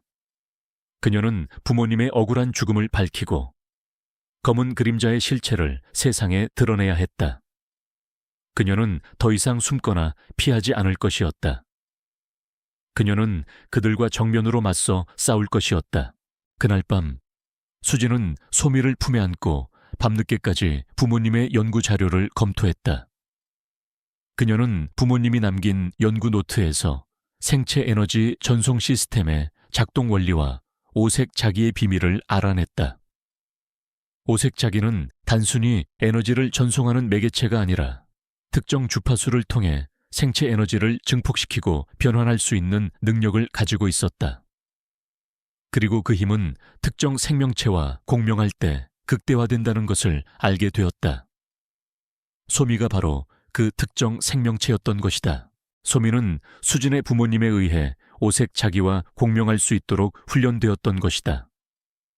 그리고 그녀의 부모님은 이 기술이 세상에 악용될 것을 우려하여 모든 연구 자료를 비밀리에 숨겨두었던 것이다. 그들이 숨겨두었던 자료가 바로 박인성 회장이 그토록 찾아 헤매던 것이었다. 수진은 소미를 바라봤다. 소미는 그녀의 어린 시절 친구이자 부모님의 유산이었다. 그리고 그녀는 소미의 눈빛에서 어린 시절 소미의 영혼을 느꼈다. 소미는 분명 그녀의 잃어버린 소미였다. 어떻게든 살아남아 그녀에게 돌아온 것이었다.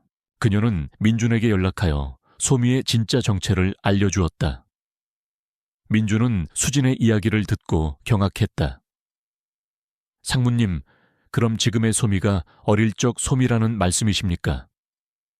어떻게 생체 에너지 전송 시스템은 생명력을 연장시키거나 심지어 영혼을 다른 육체로 옮길 수도 있는 기술이었습니다. 부모님은 그 기술을 완성하기 직전 검은 그림자에게 습격당했습니다. 아마도 그들은 소미에게 어떤 실험을 했을 겁니다. 혹은 소미를 통해 저에게 접근하려 했을 겁니다. 수진의 목소리는 떨렸다. 민주는 소름이 돋았다.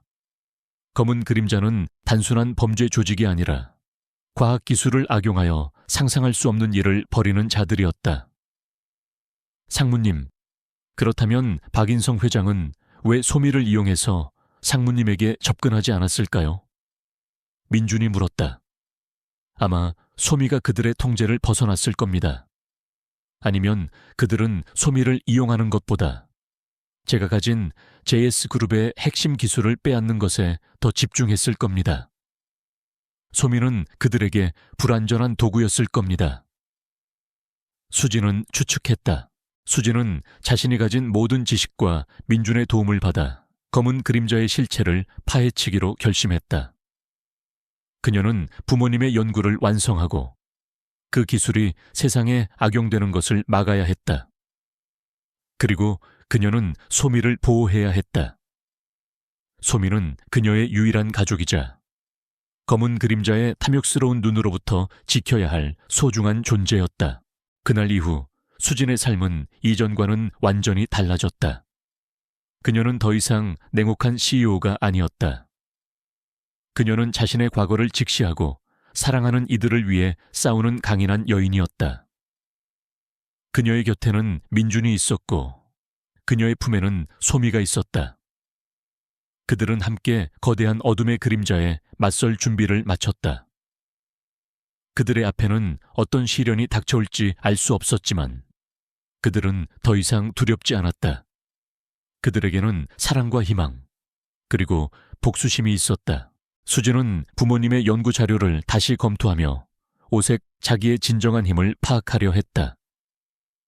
오색 자기는 생체 에너지를 증폭시키는 능력 외에도 특정 주파수를 통해 다른 생명체의 감정을 감지하고 심지어 의사소통까지 할 수 있는 능력을 가지고 있었다.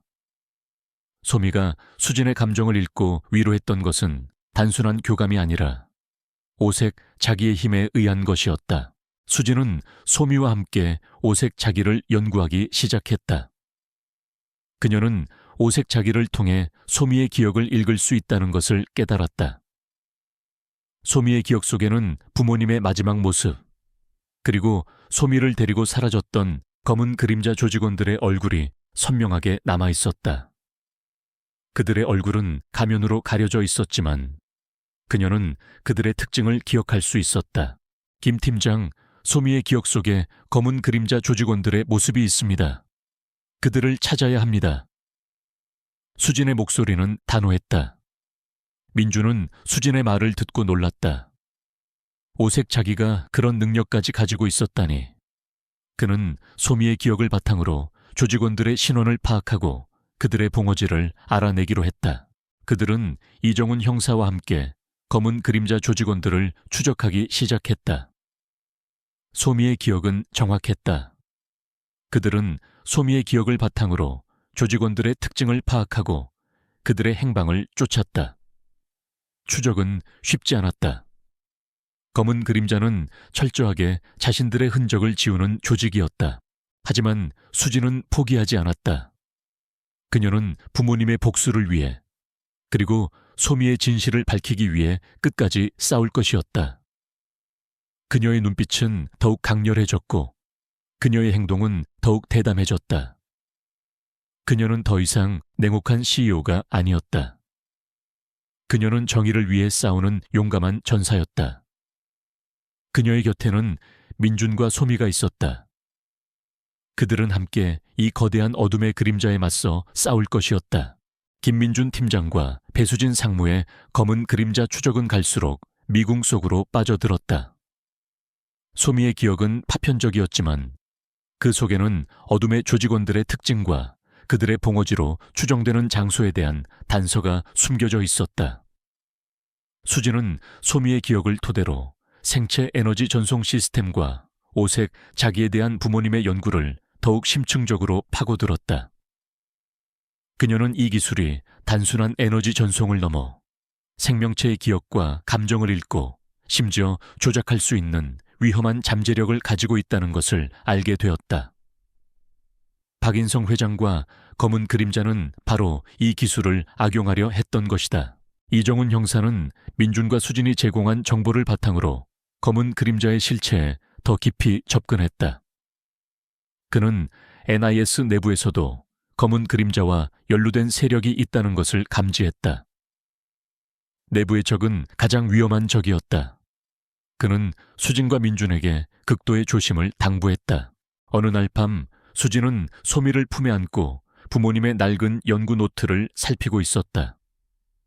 노트 속에는 오색 자기의 힘을 조절하고 증폭시키는 방법에 대한 암호화된 기록이 있었다. 그녀는 그 암호를 해독하기 위해 밤낮으로 매달렸다.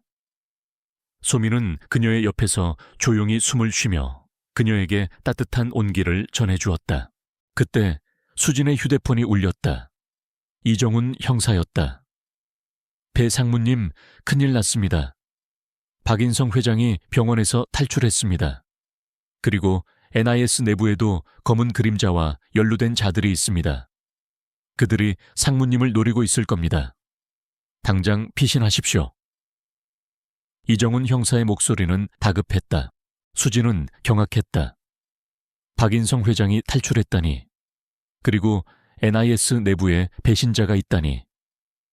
그녀는 직감적으로 위험을 느꼈다. 검은 그림자는 자신들의 비밀이 밝혀지는 것을 막기 위해 모든 수단과 방법을 가리지 않을 것이었다. 김 팀장에게 연락하십시오. 그리고 소미를 안전한 곳으로 옮기십시오. 수진은 이정훈 형사에게 지시했다. 하지만 때는 이미 늦었다. 사무실 문이 쾅 하고 열리며 검은 복면을 쓴 괴한들이 들이닥쳤다. 그들은 총을 들고 있었고 그들의 눈은 살기로 번들거렸다. 배수진, 순순히 오색 자기를 내놔라. 그리고 네 부모가 남긴 모든 연구 자료를 넘겨라. 괴한들이 소리쳤다. 수진은 소미를 품에 안고 책상 뒤로 몸을 숨겼다. 그녀의 심장이 격렬하게 뛰었다. 그녀는 소미를 보호해야 했다. 소미는 부모님의 마지막 유산이자 검은 그림자의 탐욕스러운 소나귀에서 지켜야 할 존재였다. 이 오색 자기는 너희 같은 악한 자들의 손에 들어갈 수 없다. 수진은 외쳤다. 괴한들은 총을 난사하며 수진을 향해 돌진했다. 총알이 빗발치듯 날아왔다. 수진은 소미를 꽉 끌어안고 필사적으로 몸을 피했다. 그녀는 부모님의 연구 노트를 쥐고 있었다. 노트 속에는 오색 자기의 힘을 활성화시키는 마지막 암호가 적혀 있었다. 그때 소미가 수진의 품에서 뛰쳐나왔다. 소미는 괴한들을 향해 맹렬하게 지저댔다. 소미의 눈은 붉게 빛났고 그 몸에서는 희미한 푸른빛이 새어나왔다. 그것은 오색 자기의 힘이 소미에게 전달되고 있다는 증거였다. 소미는 괴한들의 발을 물고 그들의 다리 사이를 이리저리 뛰어다니며 그들의 움직임을 방해했다. 젠장, 저 개가 왜 이래? 괴한들이 당황한 듯 소리쳤다. 수진은 소미의 희생을 헛되이 하지 않기 위해 필사적으로 움직였다. 그녀는 노트 속 암호를 해독하기 시작했다. 그녀의 손은 떨렸지만 그녀의 눈빛은 흔들림 없었다. 그때 사무실 문이 다시 한번 쾅 하고 열리며 김민준 팀장이 들이닥쳤다. 그의 뒤에는 이정훈 형사와 NIS 요원들이 있었다. 그들은 괴한들을 제압하기 위해 총을 겨누었다. 바의 상무님, 괜찮으십니까? 민준이 소리쳤다. 김 팀장, 소미를 보호하십시오. 그리고 저들을 막으십시오. 수진은 외쳤다. 민준은 괴한들을 향해 돌진했다. 그는 싸움에 익숙한 사람이 아니었지만 수진과 소미를 보호하기 위해 필사적으로 주먹을 휘둘렀다. 이정훈 형사와 NIS 요원들도 괴한들과 격렬한 총격전을 벌였다. 사무실은 순식간에 아수라장이 되었다. 그때 괴한들 사이에서 박인성 회장이 나타났다. 그의 얼굴은 분노와 집착으로 일그러져 있었다. 그는 수진을 노려봤다. 배수진, 결국 여기까지 왔구나. 내 부모처럼 사라지게 해주지. 박인성 회장은 총을 겨누며 수진을 향해 발포했다. 당 하는 소리와 함께 총알이 수진의 심장을 향해 날아왔다. 수진은 피할 수 없었다. 하지만 그 순간 소미가 몸을 날려 수진을 밀쳐냈다. 총알은 소미의 몸을 관통했다. 소미. 수진은 비명을 질렀다. 소미는 피를 흘리며 바닥에 쓰러졌다. 소미의 몸에서 흘러나오던 푸른빛이 서서히 사라졌다.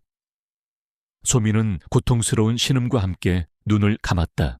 수진은 소미에게 달려갔다. 소미의 몸은 차갑게 식어가고 있었다.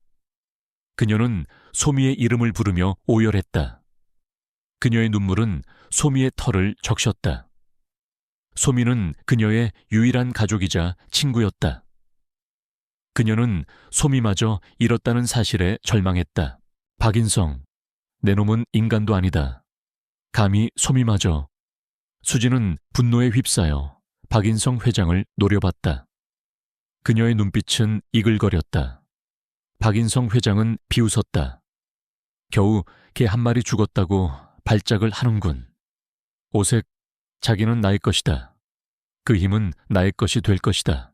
박인성 회장은 오색 자기를 빼앗기 위해 수진에게 다가섰다. 수진은 소미의 죽음 앞에서 무릎을 꿇고 있었다.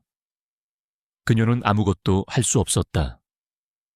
그때 소미의 몸에서 희미하게 빛이 새어나왔다.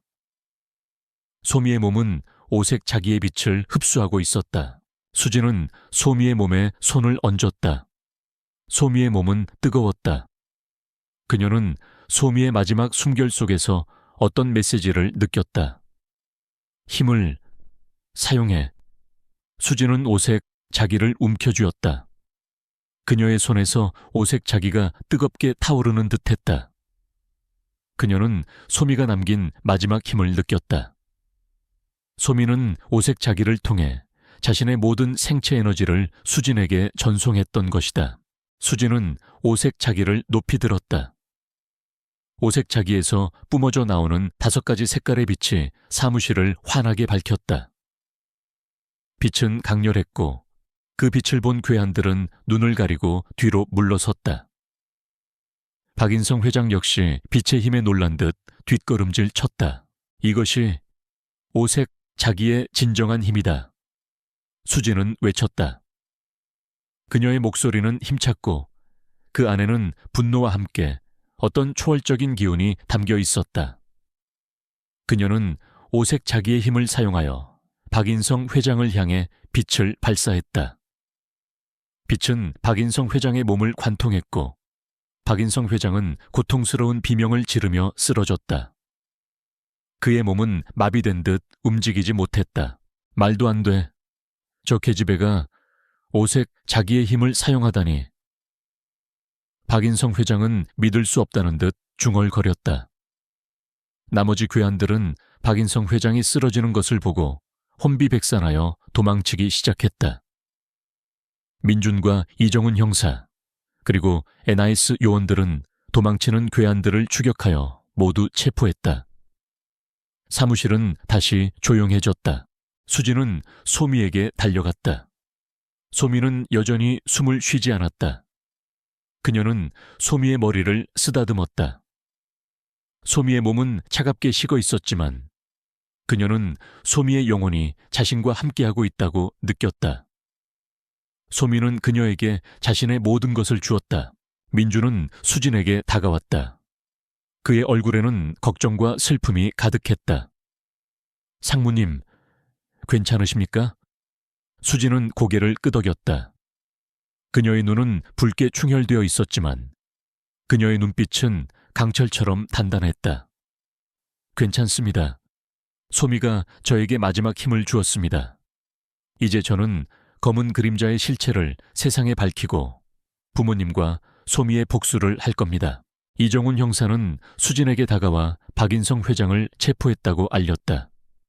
그는 수진의 손에 있는 오색 자기를 보고 놀란 듯했다.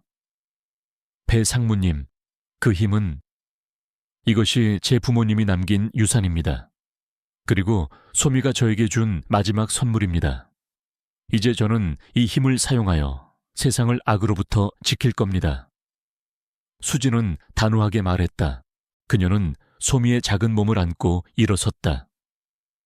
그녀의 마음속에는 슬픔과 함께 어떤 결의가 솟아났다. 소미의 죽음은 그녀에게 더 큰 힘과 용기를 주었다. 그녀는 소미의 희생을 헛되이 하지 않을 것이었다. 며칠 후 수지는 소미의 장례를 치렀다. 소미는 그녀의 어린 시절 집마당에 묻혔다. 그곳에는 소미와 함께했던 행복한 추억이 가득했다. 수지는 소미의 무덤 앞에서 눈물을 흘렸다. 하지만 그녀의 눈물은 더 이상 절망의 눈물이 아니었다. 그것은 슬픔과 함께 새로운 시작을 알리는 눈물이었다. 그녀는 소미의 무덤 옆에 작은 오색 자기를 놓았다. 오색 자기는 소미의 무덤 위에서 따뜻하게 빛났다. 마치 소미의 영혼이 오색 자기 속에서 영원히 빛나고 있는 듯했다. 그날 이후 수진의 삶은 완전히 달라졌다. 그녀는 더 이상 냉혹한 CEO가 아니었다. 그녀는 자신의 내면에 잠재된 오색 자기의 힘을 사용하여 세상을 바꾸는 데 전념했다. 그녀는 JS그룹의 CEO 자리에서 물러나 희망재단을 설립했다. 희망재단은 자신처럼 가족을 잃고 고통받는 사람들을 돕고 사회의 어두운 그림자에 맞서 싸우는 역할을 맡았다. 민주는 희망재단의 이사로 수진의 옆에서 그녀를 도왔다. 그는 수진의 가장 든든한 조력자이자 그녀의 아픔을 함께 나누는 존재였다. 이정훈 형사 역시 NIS 내부의 검은 그림자 잔당들을 소탕하고 희망재단의 고문으로 활동하며 수진에게 필요한 법률적, 행정적 지원을 아끼지 않았다. 수진은 오색 자기의 힘을 사용하여 사람들의 마음을 치유하고 그들에게 희망을 주었다. 그녀는 불치병으로 고통받는 아이들을 찾아가 그들의 아픔을 어루만져 주었고 사기 피해로 절망에 빠진 노인들에게 삶의 용기를 주었다. 그녀는 오색 자기의 빛을 통해 세상을 밝히는 데 전념했다.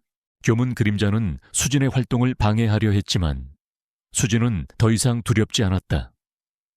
그녀는 오색 자기의 힘을 사용하여 그들의 음모를 저지하고 그들의 실체를 세상에 폭로했다. 그녀는 검은 그림자의 뿌리를 뽑기 위해 끊임없이 싸웠다. 그녀의 싸움은 단순한 복수가 아니었다. 그것은 정의를 실현하고 세상을 더 나은 곳으로 만들려는 숭고한 사명이었다. 그녀는 매일 밤 소미를 떠올렸다. 소미는 그녀에게 사랑과 희망, 그리고 용기를 주었다. 소미의 희생은 헛되지 않았다. 소미의 죽음은 수진을 더욱 강하게 만들었다. 그녀는 소미가 남긴 마지막 힘을 사용하여 세상을 구원하는 데 전념했다. 수진의 이야기는 전설처럼 사람들에게 전해져 내려왔다. 한때 냉혹했던 CEO가 잃어버린 강아지를 통해 자신의 과거를 직시하고 거대한 어둠의 조직에 맞서 싸우는 영웅이 되었다는 이야기. 그리고 그녀가 오색 자기의 힘을 사용하여 세상을 밝히고 사람들에게 희망을 주었다는 이야기. 그녀의 삶은 소미의 희생과 함께 영원히 빛날 것이었다. 배수진은 소미의 희생을 통해 오색 자기의 진정한 힘을 각성시켰다. 그녀는 더 이상 JS그룹의 냉혹한 CEO가 아니었다. 그녀는 희망재단을 설립하여 오색 자기의 빛으로 세상을 밝히는 데 헌신하는 진정한 리더로 거듭났다.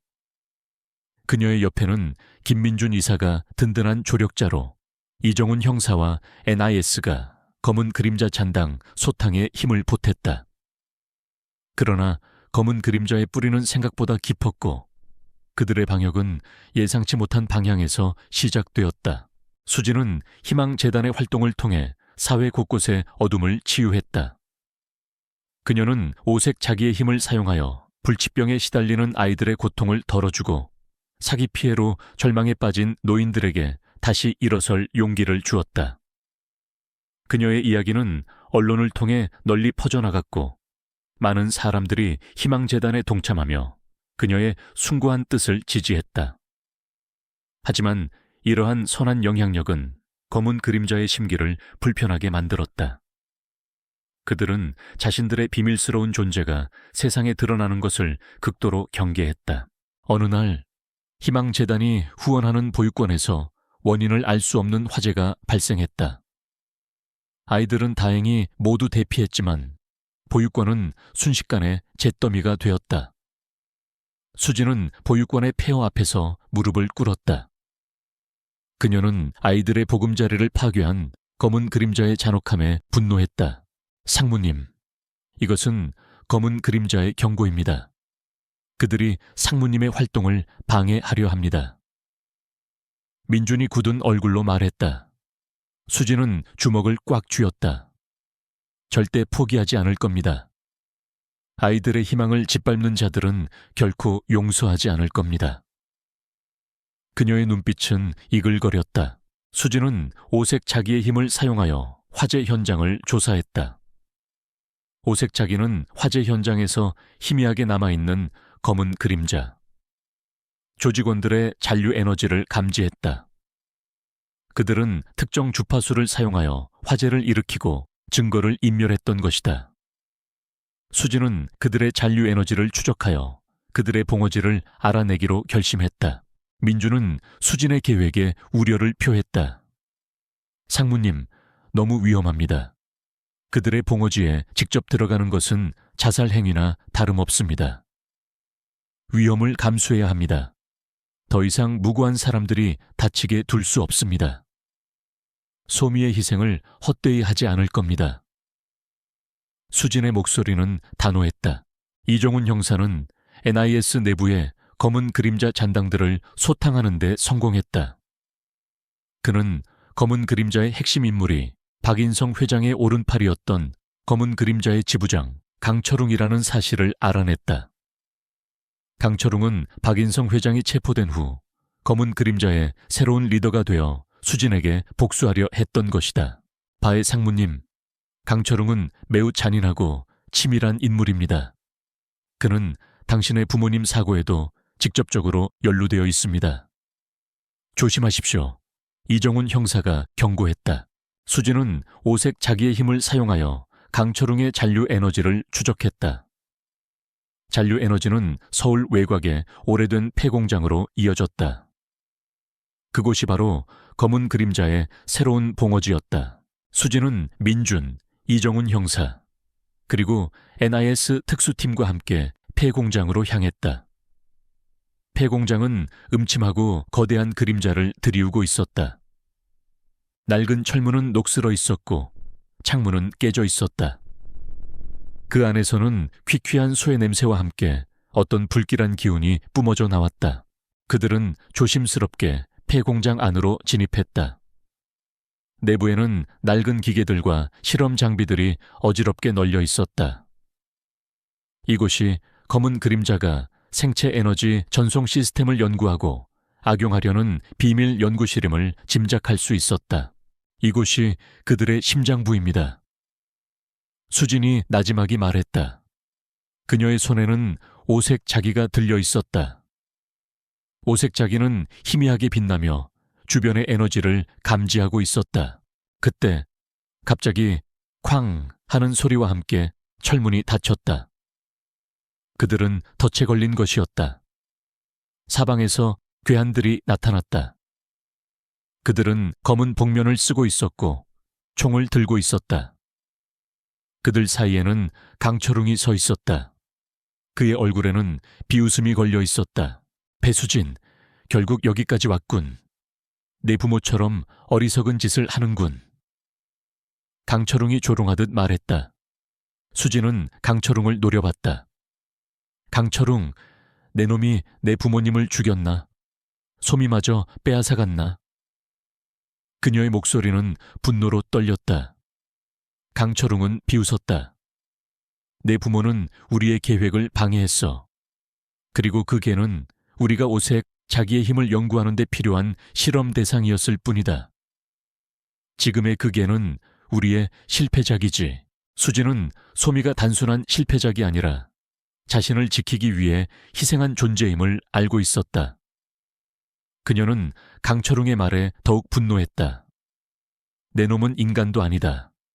감히 생명을 가지고 장난을 치다니. 강철웅은 손짓했다.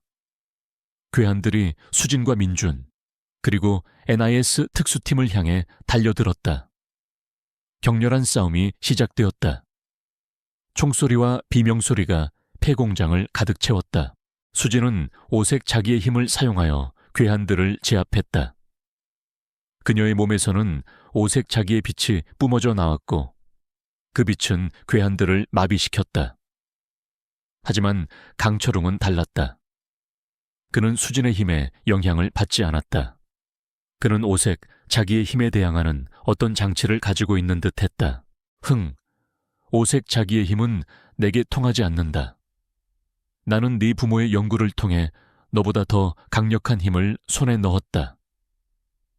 강철웅이 외쳤다. 그의 손에는 푸른색 광선을 내뿜는 기계 장치가 들려 있었다. 그것은 생체 에너지 전송 시스템의 또 다른 응용 기술이었다. 강철웅은 푸른색 광선을 수진에게 발사했다. 광선은 수진의 몸을 강타했고 수진은 고통스러운 비명을 지르며 쓰러졌다. 오색 자기의 빛이 희미해졌다. 상무님 민준이 수진에게 달려갔다. 그는 강철웅을 향해 주먹을 날렸지만 강철웅은 민준을 한 손으로 밀쳐냈다. 어리석은 놈들, 너희들은 나를 막을 수 없다. JS그룹의 핵심 기술은 이제 나의 것이다. 그리고 나는 이 기술을 사용하여 세상을 지배할 것이다.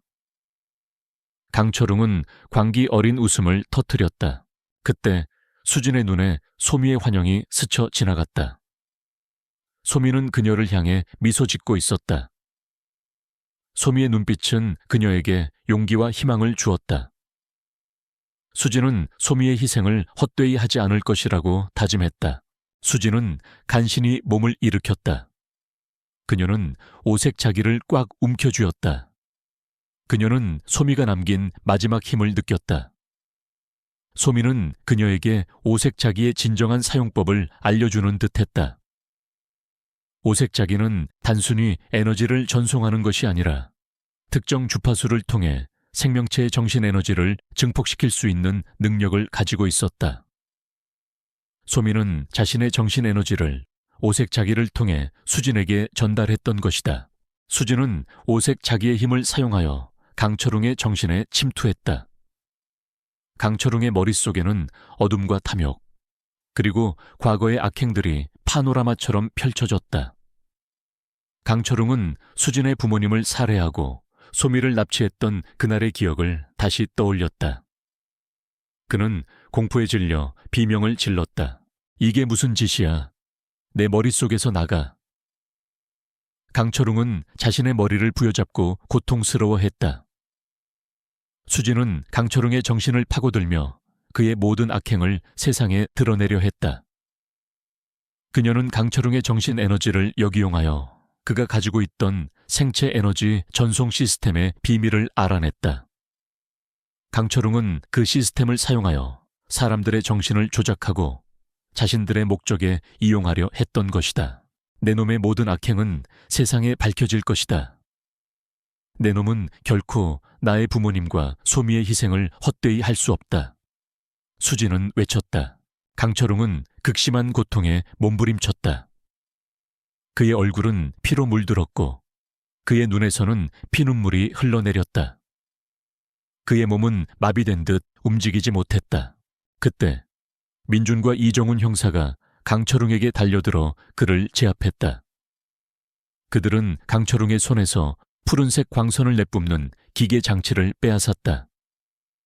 강철웅은 무력하게 쓰러졌다. 그의 모든 악행은 이제 끝난 것이었다. 수진은 강철웅의 정신에서 벗어났다. 그녀는 지쳐 쓰러졌다. 민준이 그녀를 품에 안았다. 상무님, 괜찮으십니까? 수진은 희미하게 미소 지었다. 괜찮습니다. 모든 것이 끝났습니다. NIS 특수팀은 폐공장에 남아있던 검은 그림자 조직원들을 모두 체포했다. 그들은 생체 에너지 전송 시스템의 모든 연구 자료와 장비들을 회수했다. 검은 그림자는 이제 완전히 와해된 것이었다. 강철웅은 모든 혐의를 인정하고 체포되었다. 그는 박인성 회장과 함께 무기징역을 선고받았다. 그들의 악행은 세상에 널리 알려졌고 많은 사람들은 그들의 잔혹함에 경악했다. 수지는 소미의 무덤을 찾아갔다. 소미의 무덤 위에는 오색 자기가 여전히 빛나고 있었다. 수지는 소미의 무덤 앞에 앉아 소미의 이름을 불렀다. 그녀의 눈에서는 눈물이 흘러내렸다. 하지만 그녀의 눈물은 더 이상 슬픔의 눈물이 아니었다.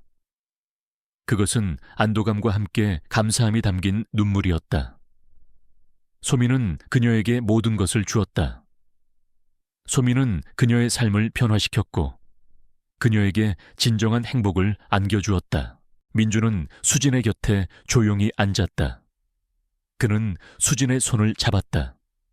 수진은 민준의 손을 잡고 희미하게 미소 지었다. 그들은 함께 소미의 무덤을 바라봤다. 소미는 그들의 마음속에서 영원히 살아 숨 쉴 것이었다. 수진은 이제 희망재단의 활동에 더욱 전념했다. 그녀는 오색 자기의 힘을 사용하여 세상을 치유하고 사람들에게 희망을 주었다.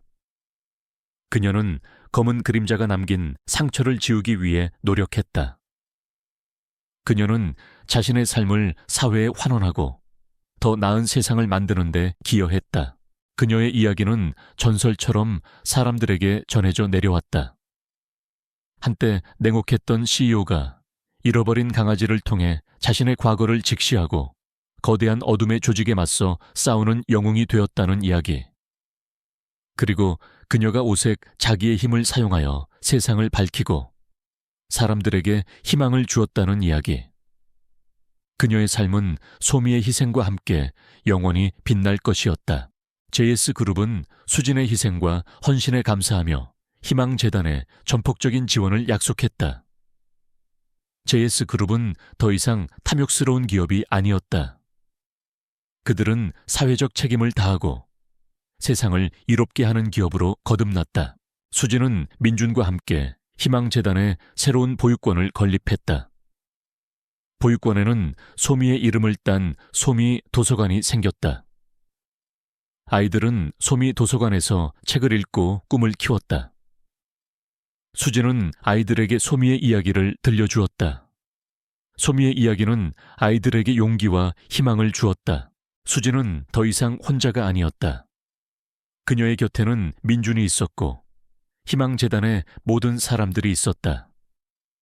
그리고 그녀의 마음속에는 소미가 영원히 살아 숨 쉬고 있었다. 그녀는 소미의 희생을 통해 진정한 사랑과 행복의 의미를 깨달았다. 그녀의 삶은 이제 과거의 그림자에서 벗어나 새로운 빛을 향해 나아가고 있었다. 배수진은 소미의 희생과 오색 자기의 힘을 통해 검은 그림자의 모든 악행을 세상에 폭로하고 그 잔당들을 소탕하는 데 성공했다. 그녀는 더 이상 냉혹한 CEO가 아니었다. 그녀는 희망재단의 수장으로서 오색 자기의 빛으로 상처받은 영혼들을 치유하고 세상에 희망을 전파하는 진정한 리더로 거듭났다.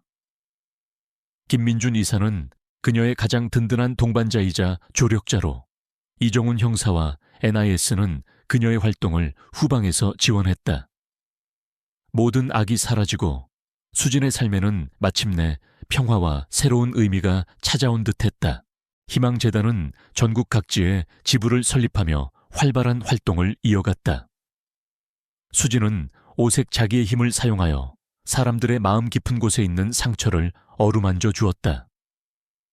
그녀는 불치병으로 고통받는 아이들의 병실을 찾아가 따뜻한 손길로 그들을 위로했고 그들의 마음속에 숨겨진 빛을 찾아주었다. 그녀의 손길이 닿는 곳마다 기적 같은 치유가 일어났다. 절망에 빠졌던 사람들은 그녀의 빛을 통해 새로운 삶의 용기를 얻었다. 어느 날 희망재단에서 주최하는 희망 콘서트가 열렸다. 콘서트에는 수진의 도움을 받아 치유된 수많은 사람들과 그녀의 숭고한 뜻에 동참하는 후원자들이 모였다. 무대 위에는 작은 솜이 도서관을 상징하는 조형물이 세워져 있었고 그 옆에는 소미의 사진이 놓여 있었다. 수진은 소미의 사진을 바라보며 희미하게 미소 지었다. 소미는 그녀에게 모든 것을 주었고 그녀의 삶의 방향을 바꾸어 놓았다. 민주는 무대 뒤에서 수진을 바라봤다. 그녀의 얼굴에는 평온함과 함께 따뜻한 미소가 번져 있었다. 이제 그녀는 진정으로 행복해 보였다. 그는 자신의 옆에서 이정훈 형사와 함께 수진의 모습을 흐뭇하게 바라봤다. 배 상무님은 정말 대단한 분입니다. 한때는 얼음 여왕이라 불렸는데 이제는 희망의 상징이 되었습니다. 이정훈 형사가 감탄하듯 말했다. 민주는 고개를 끄덕였다. 그녀의 내면에는 항상 따뜻한 마음이 숨겨져 있었습니다. 소미가 그 마음을 세상 밖으로 꺼내준 것이죠. 콘서트가 시작되고 수진은 무대 위에 올라섰다. 그녀는 오색 자기를 손에 들고 사람들을 바라봤다. 그녀의 눈빛은 따뜻했고 그녀의 미소는 햇살처럼 밝았다. 여러분, 저는 이 자리에 서기까지 수많은 고통과 절망의 시간을 보냈습니다. 사랑하는 가족을 잃었고 세상에 대한 모든 희망을 놓아버릴 뻔했습니다. 하지만 저에게는 소미라는 작은 친구가 있었습니다. 소미는 저에게 사랑이 무엇인지, 그리고 희망이 무엇인지 가르쳐 주었습니다. 수진의 목소리는 감동으로 가득했다. 그녀의 이야기는 콘서트장을 가득 메운 사람들의 마음을 울렸다. 이 오색 자기는 제 부모님이 남긴 유산이자 소미가 저에게 준 마지막 선물입니다. 저는 이 힘을 사용하여 세상의 어둠을 밝히고 모든 사람들에게 희망을 전할 것입니다. 희망은 우리를 살아가게 하는 힘입니다. 절망 속에서도 희망을 찾을 수 있다는 것을 저는 소미를 통해 배웠습니다. 수진의 연설이 끝나자 콘서트장은 뜨거운 박수갈채로 가득 찼다. 사람들은 그녀의 용기와 희망에 감동했다. 그녀는 진정한 영웅이자 희망의 상징이었다. 콘서트가 끝난 후 수진은 민준과 함께 소미 도서관으로 향했다. 소미 도서관은 희망재단이 후원하는 보육권 안에 위치해 있었다. 도서관 안에는 아이들이 소미의 이야기를 담은 그림책을 읽고 있었다. 그림책 속 소미는 수진과 함께 행복하게 뛰어놀고 있었다. 상무님, 아이들이 소미를 정말 좋아하는군요. 민준이 미소 지으며 말했다. 수진은 고개를 끄덕였다. 소미는 영원히 아이들의 친구로 남아줄 겁니다. 그리고 저의 마음속에도 영원히 살아 숨 쉴 겁니다. 그녀는 소미의 사진을 조용히 쓰다듬었다. 사진 속 소미의 눈은 여전히 따뜻하게 빛나고 있었다. 그때 한 아이가 수진에게 다가와 말했다.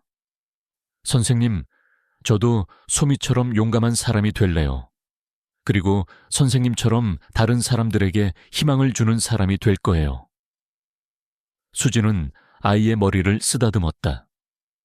그녀의 눈에서는 눈물이 흘러내렸다. 그것은 행복의 눈물이었다. 그녀는 자신의 삶이 이제야 진정한 의미를 찾았다는 것을 깨달았다. 수진은 검은 그림자의 모든 흔적을 지우는 데 전념했다. 그녀는 생체 에너지 전송 시스템을 연구하여 그 힘이 인류에게 이롭게 사용될 수 있도록 노력했다. 그녀는 그 기술을 의료 분야에 적용하여 난치병 치료에 기여했고 에너지 분야에 활용하여 친환경적인 에너지를 개발하는 데 힘썼다. 오색 자기의 힘은 더 이상 악용되지 않고 인류를 위한 선한 도구로 사용되었다. JS그룹은 희망재단의 활동을 전폭적으로 지원했다. JS그룹은 기업의 사회적 책임을 다하고 투명하고 윤리적인 경영을 실천하는 모범적인 기업으로 거듭났다. 그들은 수진의 숭고한 뜻을 이어받아 사회공헌 활동에 적극적으로 참여했다. 민주는 수진의 가장 가까운 곳에서 그녀를 도왔다. 그는 수진의 지친 어깨를 토닥여 주었고 그녀가 힘들 때마다 용기를 북돋아 주었다. 그들의 관계는 단순한 동료를 넘어선 깊은 유대감으로 발전했다. 그들은 서로에게 없어서는 안 될 존재가 되었다. 어느덧 세월이 흘러 수진은 중년의 나이가 되었다.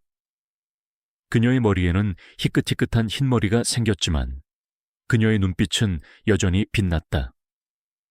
그녀는 희망재단을 통해 수많은 사람들에게 희망을 주었고, 그녀의 이야기는 전설처럼 사람들에게 전해져 내려왔다.